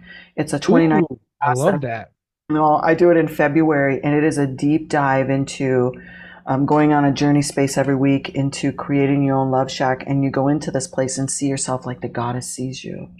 To be so fully seen by the goddess that you're seeing your reflection, and you start to build this vision of yourself that's different. And we do it in the spiritual realm. We cross the veil and into the unseen worlds, and we teach people to see themselves in a different way and try it on, right? Explore. And that to me is prioritizing everything that you talk about, which is more time with yourself. You talk about more love for yourself. I teach more time. You have to spend more time with yourself in order to really be able to love yourself. And so exploring what areas are stopping you from loving yourself, why, write it out. And of course, check out the Love Shack, because it's a super, it's a really super way to go on a self-exploration journey of where are you in the box. I got me a car. It's as big as a whale. Christopher, I work everything with music. I love it. Movement. And so I made a playlist. I even have on all my playlists are on Spotify, but there's a Love Shack with One Heart, which is all 80s music, and it's the song. And if you actually think of the song and what we create on that journey, it will blow your mind. I feel like I channel a lot of singers. I know, it's a good song. I love it. Oh, yeah. Actually, I think I thought of Love Shack actually for the 40 Days of Self-Love. That was one of the titles for a moment. Yeah. So yeah, I almost downloaded that and passed it on to you. Yeah, I think Love Shack is perfect for Aquarius energy too. If you do it in February, it's the opposite of Leo. So it's sort of like, where does the love belong? So that's really brilliantly timed. Interesting. Yeah, it was the first year I did it. I'm definitely planning to continue to do it. It's powerful work to see people step out of the box and develop this self-love, because to me, self-love is magnetism. Manifestation is about being magnetic, and you cannot be magnetic if you don't love yourself. I mean, that's the source. That's like the little light bulb that comes out of your heart center is what you create from, and that's self-love, right? Yeah, totally. I mean, that was my whole speech in the first act of this. And I love that you bring up the time part, because that's the part I'm actually just now waking up to, sometimes it's just not enough time of loving yourself. It's loving yourself over time, that you have to stretch out that energy. So good, valid point there. And that's what I think manifestation is love and love and time, basically. So tell us about this ritual, because we have a moon coming up. Now, this is where you and I overlap entirely, because I'm a full-on warlock. I'm not a witch. I'm a warlock. I'm a full-on warlock when it comes to the power of the moon and manifestation, spells and magic. How do you use the moon in your rituals? Well, it depends on the moon. And this is me personally, not talking about the ritual I'm going to give you, but it all depends on the moon. And kind of like you, I sometimes feel like a lot of us that channel energies at a current time, or that are specific to current energies, we all kind of overlap. It's always really fascinating. I'm sure you follow and listen to and work with other channelers, so a lot of us kind of sync into the same. So I work with a lot of energies in that moon cycle to develop what ritual is needed. And those are the ones that I would teach. Sometimes I just need to take care of me. And in my communities, I won't necessarily give a ritual. They can sort out their own, because for me, I have to do it for me first. we have to take care of ourselves first. So that sometimes happens. I do a lot of live streaming just prior to the full moons. I do channeling messages that come in. The eclipse, right? Oh my God. It was a hell of a season, wasn't it? Oh my Was goodness it? gracious. So for me personally, like how I teach and do rituals is always different. So I just to say that there's never a template.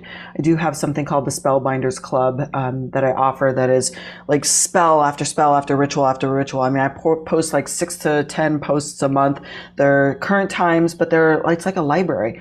I consider myself like the witch in your pocket. You want something specific? Dude. You can go into the Spellbinders Club and scroll and search and find things. So I put them all there. So I do record them and make them available for anyone because sometimes we can collectively see what energy would support, but everybody's going to be a little bit different. Even if I checked in today in a different Facebook group with everyone on how they're feeling since the eclipse, and the range of where their bodies are at, where their connection is at, is always a little bit different across the perspective. So when I do big rituals, I try to make it good for all, no matter where you're at. That's great. Brilliant. And so you're watching the astrology basically and just tapping into the moon of that particular time of year and also just channeling energetically to what feels appropriate. Yes. Is what you're And saying. I'm tapping into you. Yeah, I believe that. For sure. I mean, I've been listening to your show for a long time. And so if ever I'm not clear on where my own energies are or what's coming, I'll tap into you and then create from there. So, without knowing it, we've been working together in a lot of the rituals I'm creating, which is why bringing a ritual to you tonight felt super awesome. Yay. Well, when you said tapping me, I thought you meant when you were tapping into my blood earlier, but you mean you watched the show. Thank you. Are you off? I work on the principle of consent. If you want to hand some over, I'd be happy to. Oh yeah, we're good.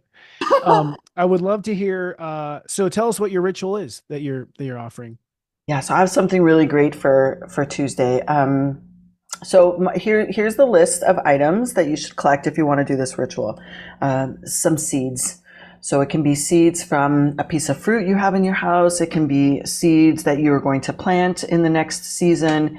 It can be a dormant plant from last year, but collect some seeds.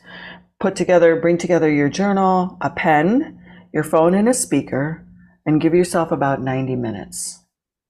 And then what the ritual is. So one thing I wrote down that you spoke about earlier, which I really liked, is that, in order to truly love yourself, are you worthy of loving yourself? I would ask you, can you give yourself 90 minutes of amazing time for just work between you and you on this full moon? Just one-on-one time. This can be, I know lots of people have families and they have to do their rituals in their car because it's the only quiet place, or their closet, or they have to go to the park at the end of the block, right? Or they go somewhere private, but find time for yourself. Now you can do this with your family, of course, but that is still giving time to yourself. So those are the supplies. The ritual itself, this is going to be super interesting. And I know a lot of people don't necessarily build this into their ritual, but to me, it's super important for us to move through the dimensions, is to always come back to our body. And so the first 60 minutes of this ritual is dance. Oh, wow. And it's not dance like you would on prom. It could be. It's not dance in terms of anything that you see that's choreographed. It's moving your body to music that will release any little tidbits that are left from the eclipse. All the change that happened. You said timeline shifting. I know so many people that shifted timelines during the eclipse. I went on a big sacred pause in a lot of different areas of my business and life just prior to the eclipse. But what I burst out after has blown my mind. The shifting timelines is real. And some people have little remnants left from that. So the movement for 60 minutes, and of course you can adjust it a little bit as you need, is about moving any last little bits of you that are left from before the eclipse. Move it out. And we can't move it out without movement. It's stagnant energy in our body. It has to go. Interesting. Right? And so we're going to move. And that's the second reason, is we're creating the movement up that channel, because when we move our bodies and we drop into beats, into music, into free movement, we are accessing higher frequencies. Interesting. Which is, to me, why maybe tribes dance around a fire. 100%. Yeah, I mean, I love that. I wish we could get back to that. We can. That's really We're cool. going to on Tuesday. Yep, you're gonna see me. You're gonna see how bad a white man cannot dance, as I'm working out all the juju, The and king. I have felt little splinters of it. It's interesting because it's a full moon in Scorpio, because that's usually the closing of a door, the death, the closure of something. Mhm. So that makes a lot of sense.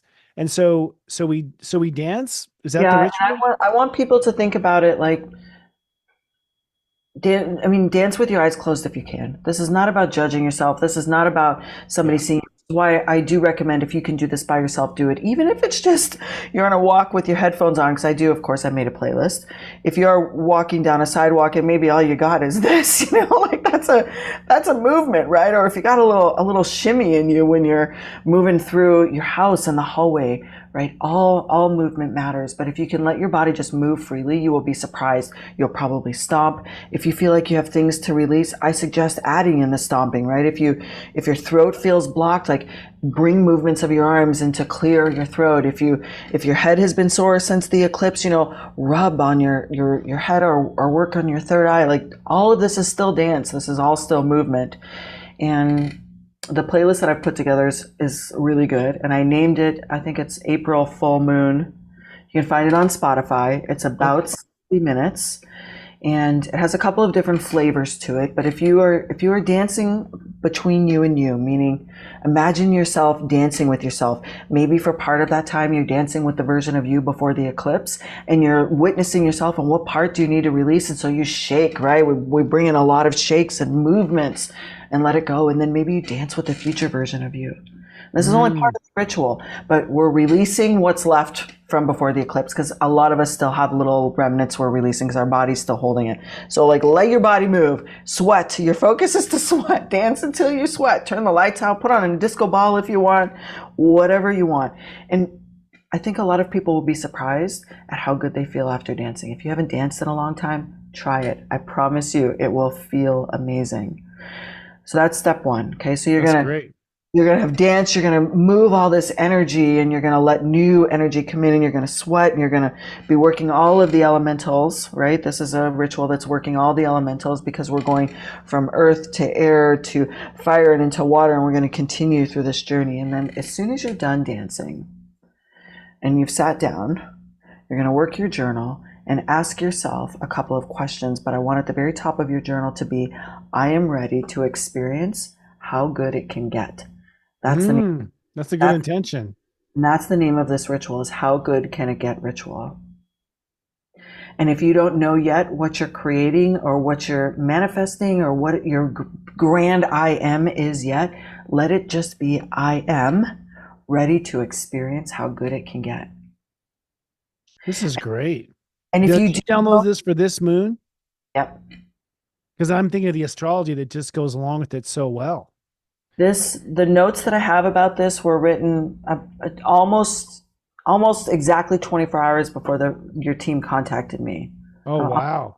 It's hours. perfect because because I think really Jupiter and Uranus conjunction tomorrow is, how good can it get? That's literally what the conjunction is. It's raising the ceiling of how good it can get. Like basically Mind is that's blown. the that's the magic wand I was talking about. That magic wand is Jupiter and Uranus conjoining, raising the ceiling of what's possible.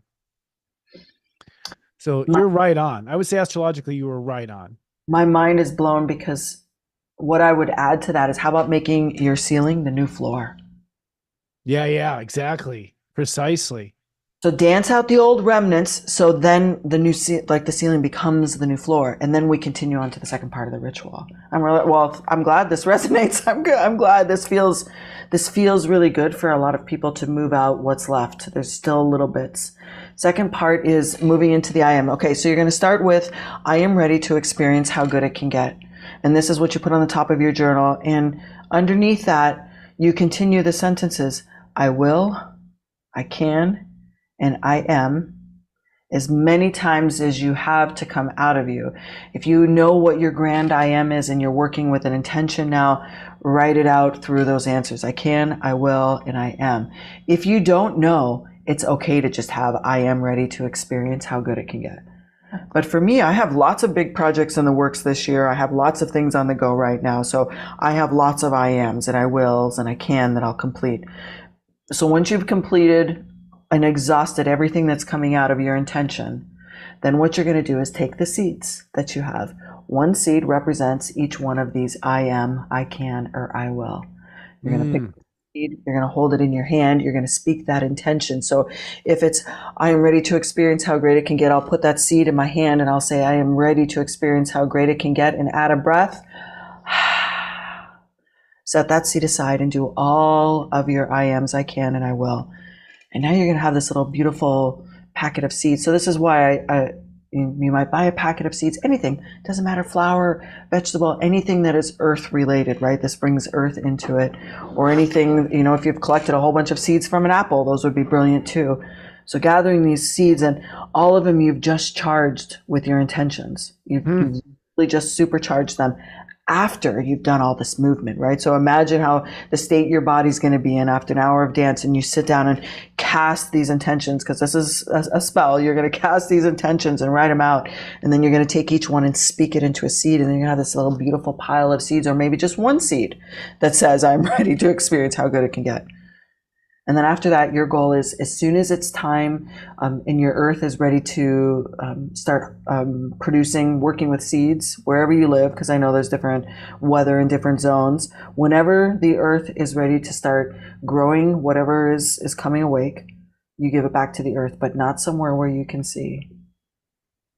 You don't put it in your garden, you don't put it in your pot. You drive into a beautiful place in nature, and you either put it out the window or you walk and release it. You are putting your heart in it with your breath. Your heart trusts, and you're giving it back to the earth as a gift, and you release it and let them bloom. That's beautiful. And I'm so glad you said release it where I can't watch it, because my mind immediately went to the damn plant dying, me feeling guilty. I'm aware. So I'm like, no, you're not allowed to watch it. Or what if only 3 seeds grew? Well, which one? Is it this? Right. I'd be like, no. We're growing weeds and not plants. Yeah. The intention is working through the seed, not what grows out of it. The intention is working through the seed, and the seed is a living thing, right? If you look at all the wood, I can't tell if that's a real background or a digital background. It's not. It's digital. I'm in a basement somewhere. I'm surrounded by wood. If everyone looks around them at where they're living, and if you even identify one piece of wood, and you track that piece of wood back, that wood was once a tree, and that tree a seed. Every piece of wood we're surrounded by was once a seed. So the seed, true, right? The seed is alive. So you are creating something from nothing when you give the seed your intention. It doesn't matter what it grows. It will eventually, even if it doesn't grow this year, the earth might say, oh, I'm going to foster you for a little bit. The earth might say, you're going to be my foster seed and then one day it's going to get the right piece of water and the right piece of soil, and maybe a little mushroom, roots will come in, and all of a sudden it'll bloom. But it doesn't matter, because you put your intention in the seed, and the seed is alive. Oh, I love that. That's really beautiful. See, everyone wants to be a witch. See? And if anybody does this and post it on social media, make sure you tag me. I would love to see. I'll put this ritual as well in my communities. And this is the other interesting thing that's going to happen. Imagine if there are going to be thousands of us using the same playlist on the same full moon. So, never underestimate the power of our communal intentions together, right? No matter if they're different, but us moving our bodies together and wanting to bring more light and wanting to create more positive change in the world, because that's both of our communities. All of us listening to the same playlist less than an hour at the same 24-hour period of time, that's like a supercharge in your intention. So I highly recommend you do this. And where on Spotify do we go? Is it your name? Athena in my blood _ between each word. Okay. And you'll see, and you'll see April. I think it's April full moon. Okay, April full moon. That's great. I love that you do a playlist. That's a great idea. Is that always what you do? Yeah, all my rituals, every class, every group, every course that we're working. I mean, to me, music is a really powerful way to connect to an energy. And, I mean, you might have a different playlist. You don't have to listen to this one, of course. Some people, I mean, they might want, some Iron Maiden to release what's left from before the eclipse, or they might like rap. That's totally fine too. It doesn't have to be this playlist, but I believe that movement is super important, and we are more likely to move our body when we can sink into music that we can feel in our body.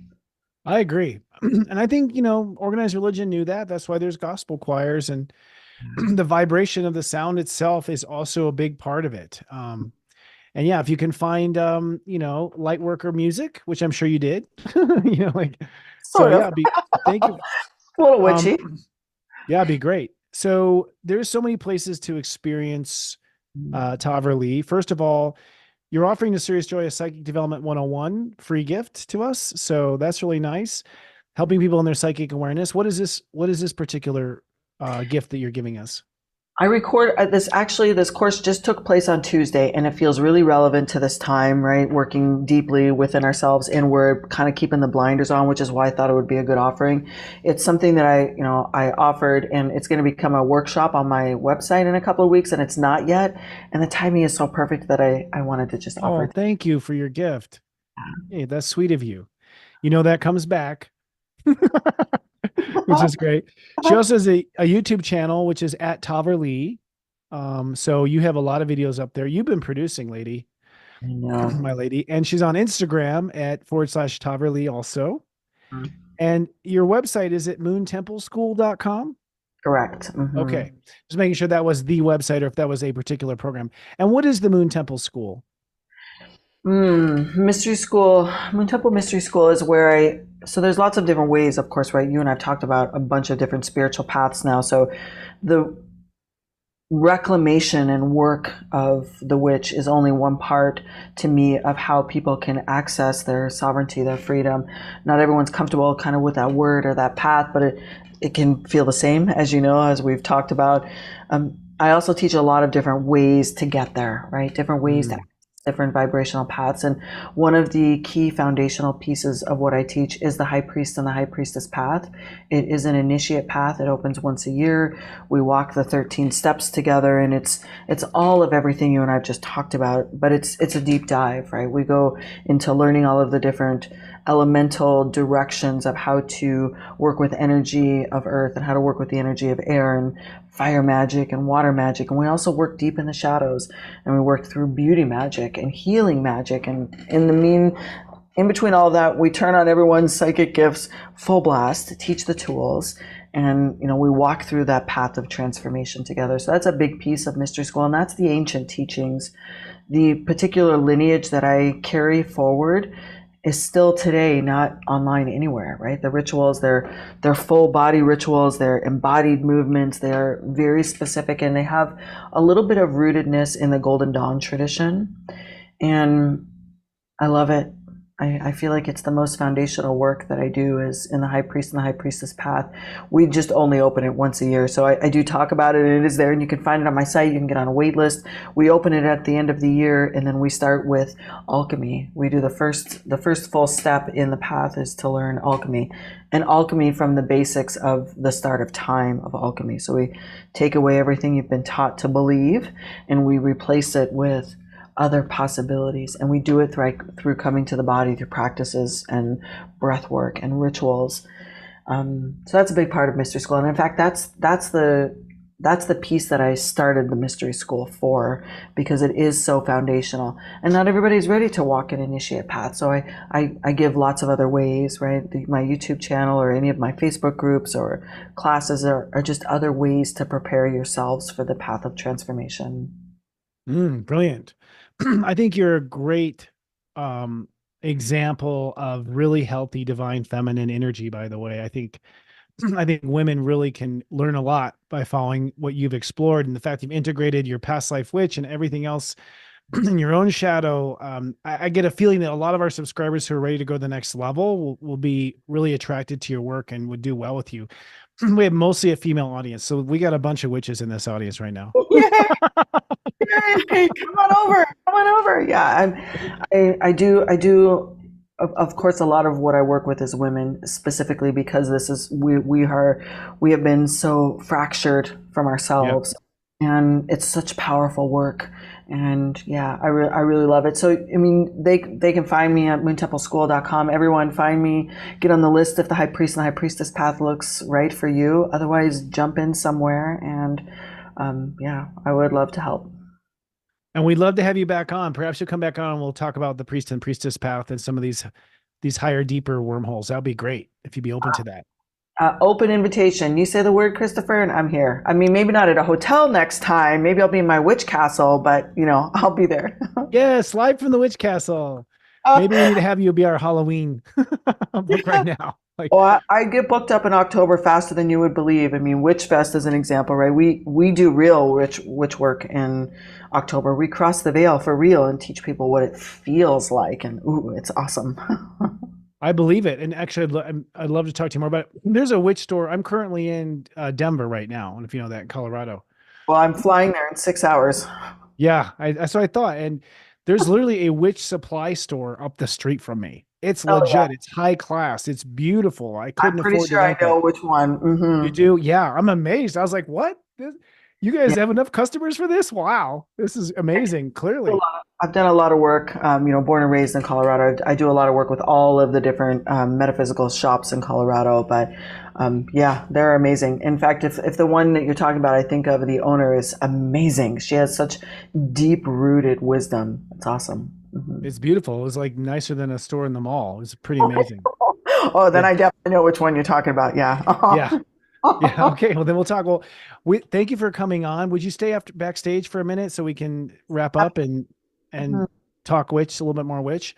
Everyone, if you did not get her website, we'll put it back up. Moontempleschool.com and Toverly at Toverly for YouTube and Toverly for Instagram.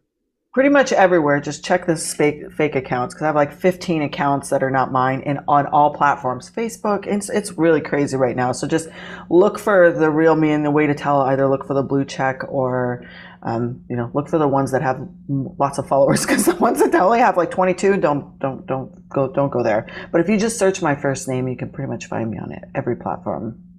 Yeah. Thank you, Nigeria, for that. We have the same problem. Yeah.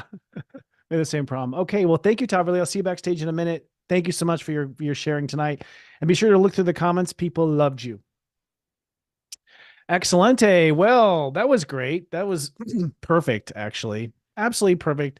I'll tell you right now, man, just we had a last minute booking. She came right in. She was perfect. She had a ceremony for this full moon. It was perfect. We dealt with the underworld and talked about shadow self, and we have a full moon in Scorpio happening next week, which is the shadow word. It couldn't be more perfectly set up. So thank you to Toverly for coming, and thanks to my staff for bringing her aboard. And incidentally, I think, are always open to other people want to be on the show. So just email us at support@SeriousJoy if you feel like you might make a good fit. We want to bring the best of the lights out here. Let's do a little bit of wrap up here. First of all, leading out loud. I'm super excited for this show, y'all. This show is hilarious. This is a side of Sensei you don't normally get to see, where I let it all out and speak the truth about current events, different celebrities. We're looking at charts. We're using our psychic powers to sort of eavesdrop on social media, on headlines, on pop culture. I spend so much time speaking spirituality, but now it's fun to look at the earth from the perspective of spirit. So I would love to have you come be a part of our live audience. We'll be going live this Monday, myself, Devin Dewar, Scott Cruz, and Chris Reck. And we're great. We are the, what's the term? We call ourselves the Monthly Mystics, because we are always trying to outdo each other with laughter. And that's part of the LOL as well. It's time to lead out loud, in our opinion. It'll be live right here on Serious Joy TV. We'll also give you the channel for it as well, because we're building that channel right now on YouTube at 9 p.m. Eastern, 6 p.m. Pacific this coming Monday. And this will be sort of a pilot episode. We're just going to kind of show you some of the stuff we've been doing. We're going to be really interested in people's feedback and what people have to say on the matter.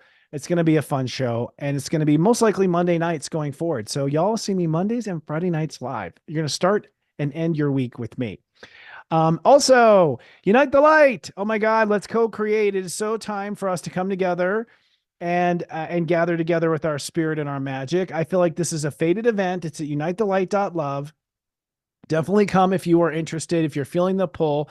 There's something very magical about this particular event that's beyond the event itself. The biggest thing at the event are the people coming, and we are designing this event to have lots of time to be able to meet people, to exchange numbers, to collaborate, to break bread. We have entertainment. It's just going to be a blast. We're having a blast putting it together. Almost my entire Serious Joy crew will be there. So this is going to be an excellent moment.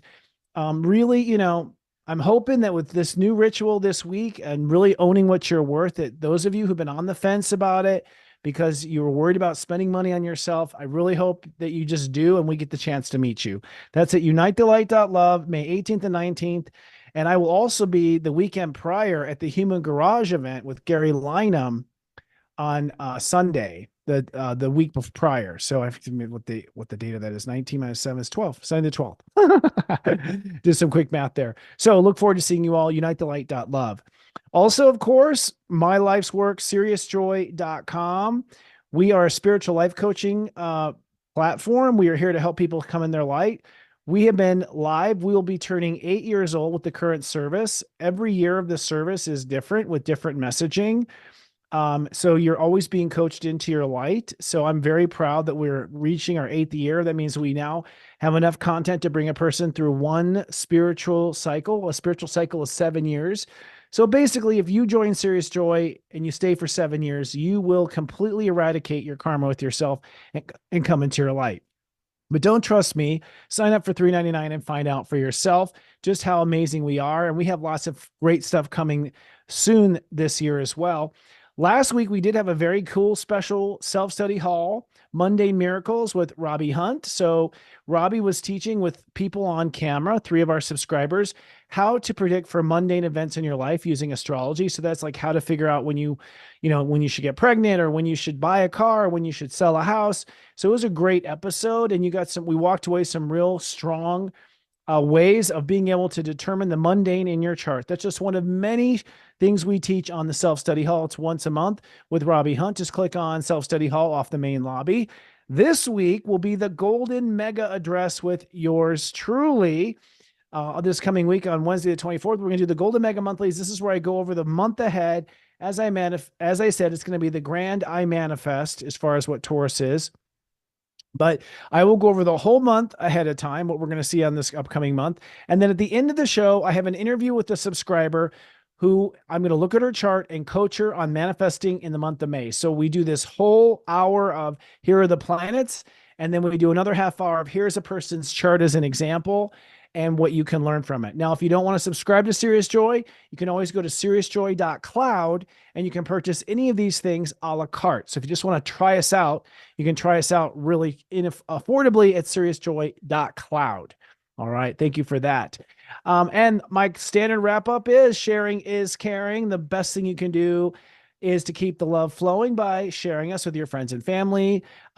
Toverly, also share her, share everything you love about us with other people. Love and sharing is the way to go about it. And remember, horoscopes come out on Tuesday. So a good way to share is to share someone's horoscope. Hey, here's a Capricorn horoscope. Tell me what you think. We also have a Facebook club called seriousjoy.club. We have a study group called the Chiron Study Group where we teach people how to learn these esoteric arts for free from volunteers. And in seriousjoy.club, you can advertise your spiritual business and you can meet and greet other people on the internet. It's the only place that I post things going on in my personal life is in the seriousjoy.club. So if you're curious what Sensei does in his free time, go to the club, you'll find out. If you want to follow me on social media, just go to seriousjoy.social. You'll find our link tree there, which is great. And if you'd rather listen instead of watch, we are on Spotify, Stitcher, and Apple Podcasts. Be grateful for Mercury to go direct. I want to do a special thanks to our producer, Noel Way, our director, Sarah Lyman, our casting director, Mara Moon, and my entire teaching faculty, which is Daiki Okamoto, Heather Exposito, Gwen English, Joe Zammett, Devin Doer, Kristen Ryder, and Robbie Hunt. And a very, very special thanks to our super friends who come up every week and chat with us. I see you out there, Lori Ship. I see you, Princess Coffee Bean, Joe Luis, Margot Melia. Nikki Anderson, Libran Lauren, Experimental Elemental. I saw everything you were chatting with this week. Erica, Michelle Camper, Michelle Bell, Kat Ryder, my soul brother, Daryl Blankenship. I see you, brother. I hope to see you on Monday too. Neptune Girl, Jamar, Christine Kelly, and Sydney, who could not make it tonight, and always Iggy, and as of late, Neat too, who's an amazing person I met in person. All right, friends, that's all we have for this particular week. Whew, it's going to be a powerful one. I got to tell you, now the sun's in Taurus, things are just going to manifest so fast. Hold on to your seats. This month is going to go by so quickly. I'm talking about the month of Taurus, but I'll be back next week. Feeling my birthday energy coming around the corner. Until then, remember, I love you. Live, love, be.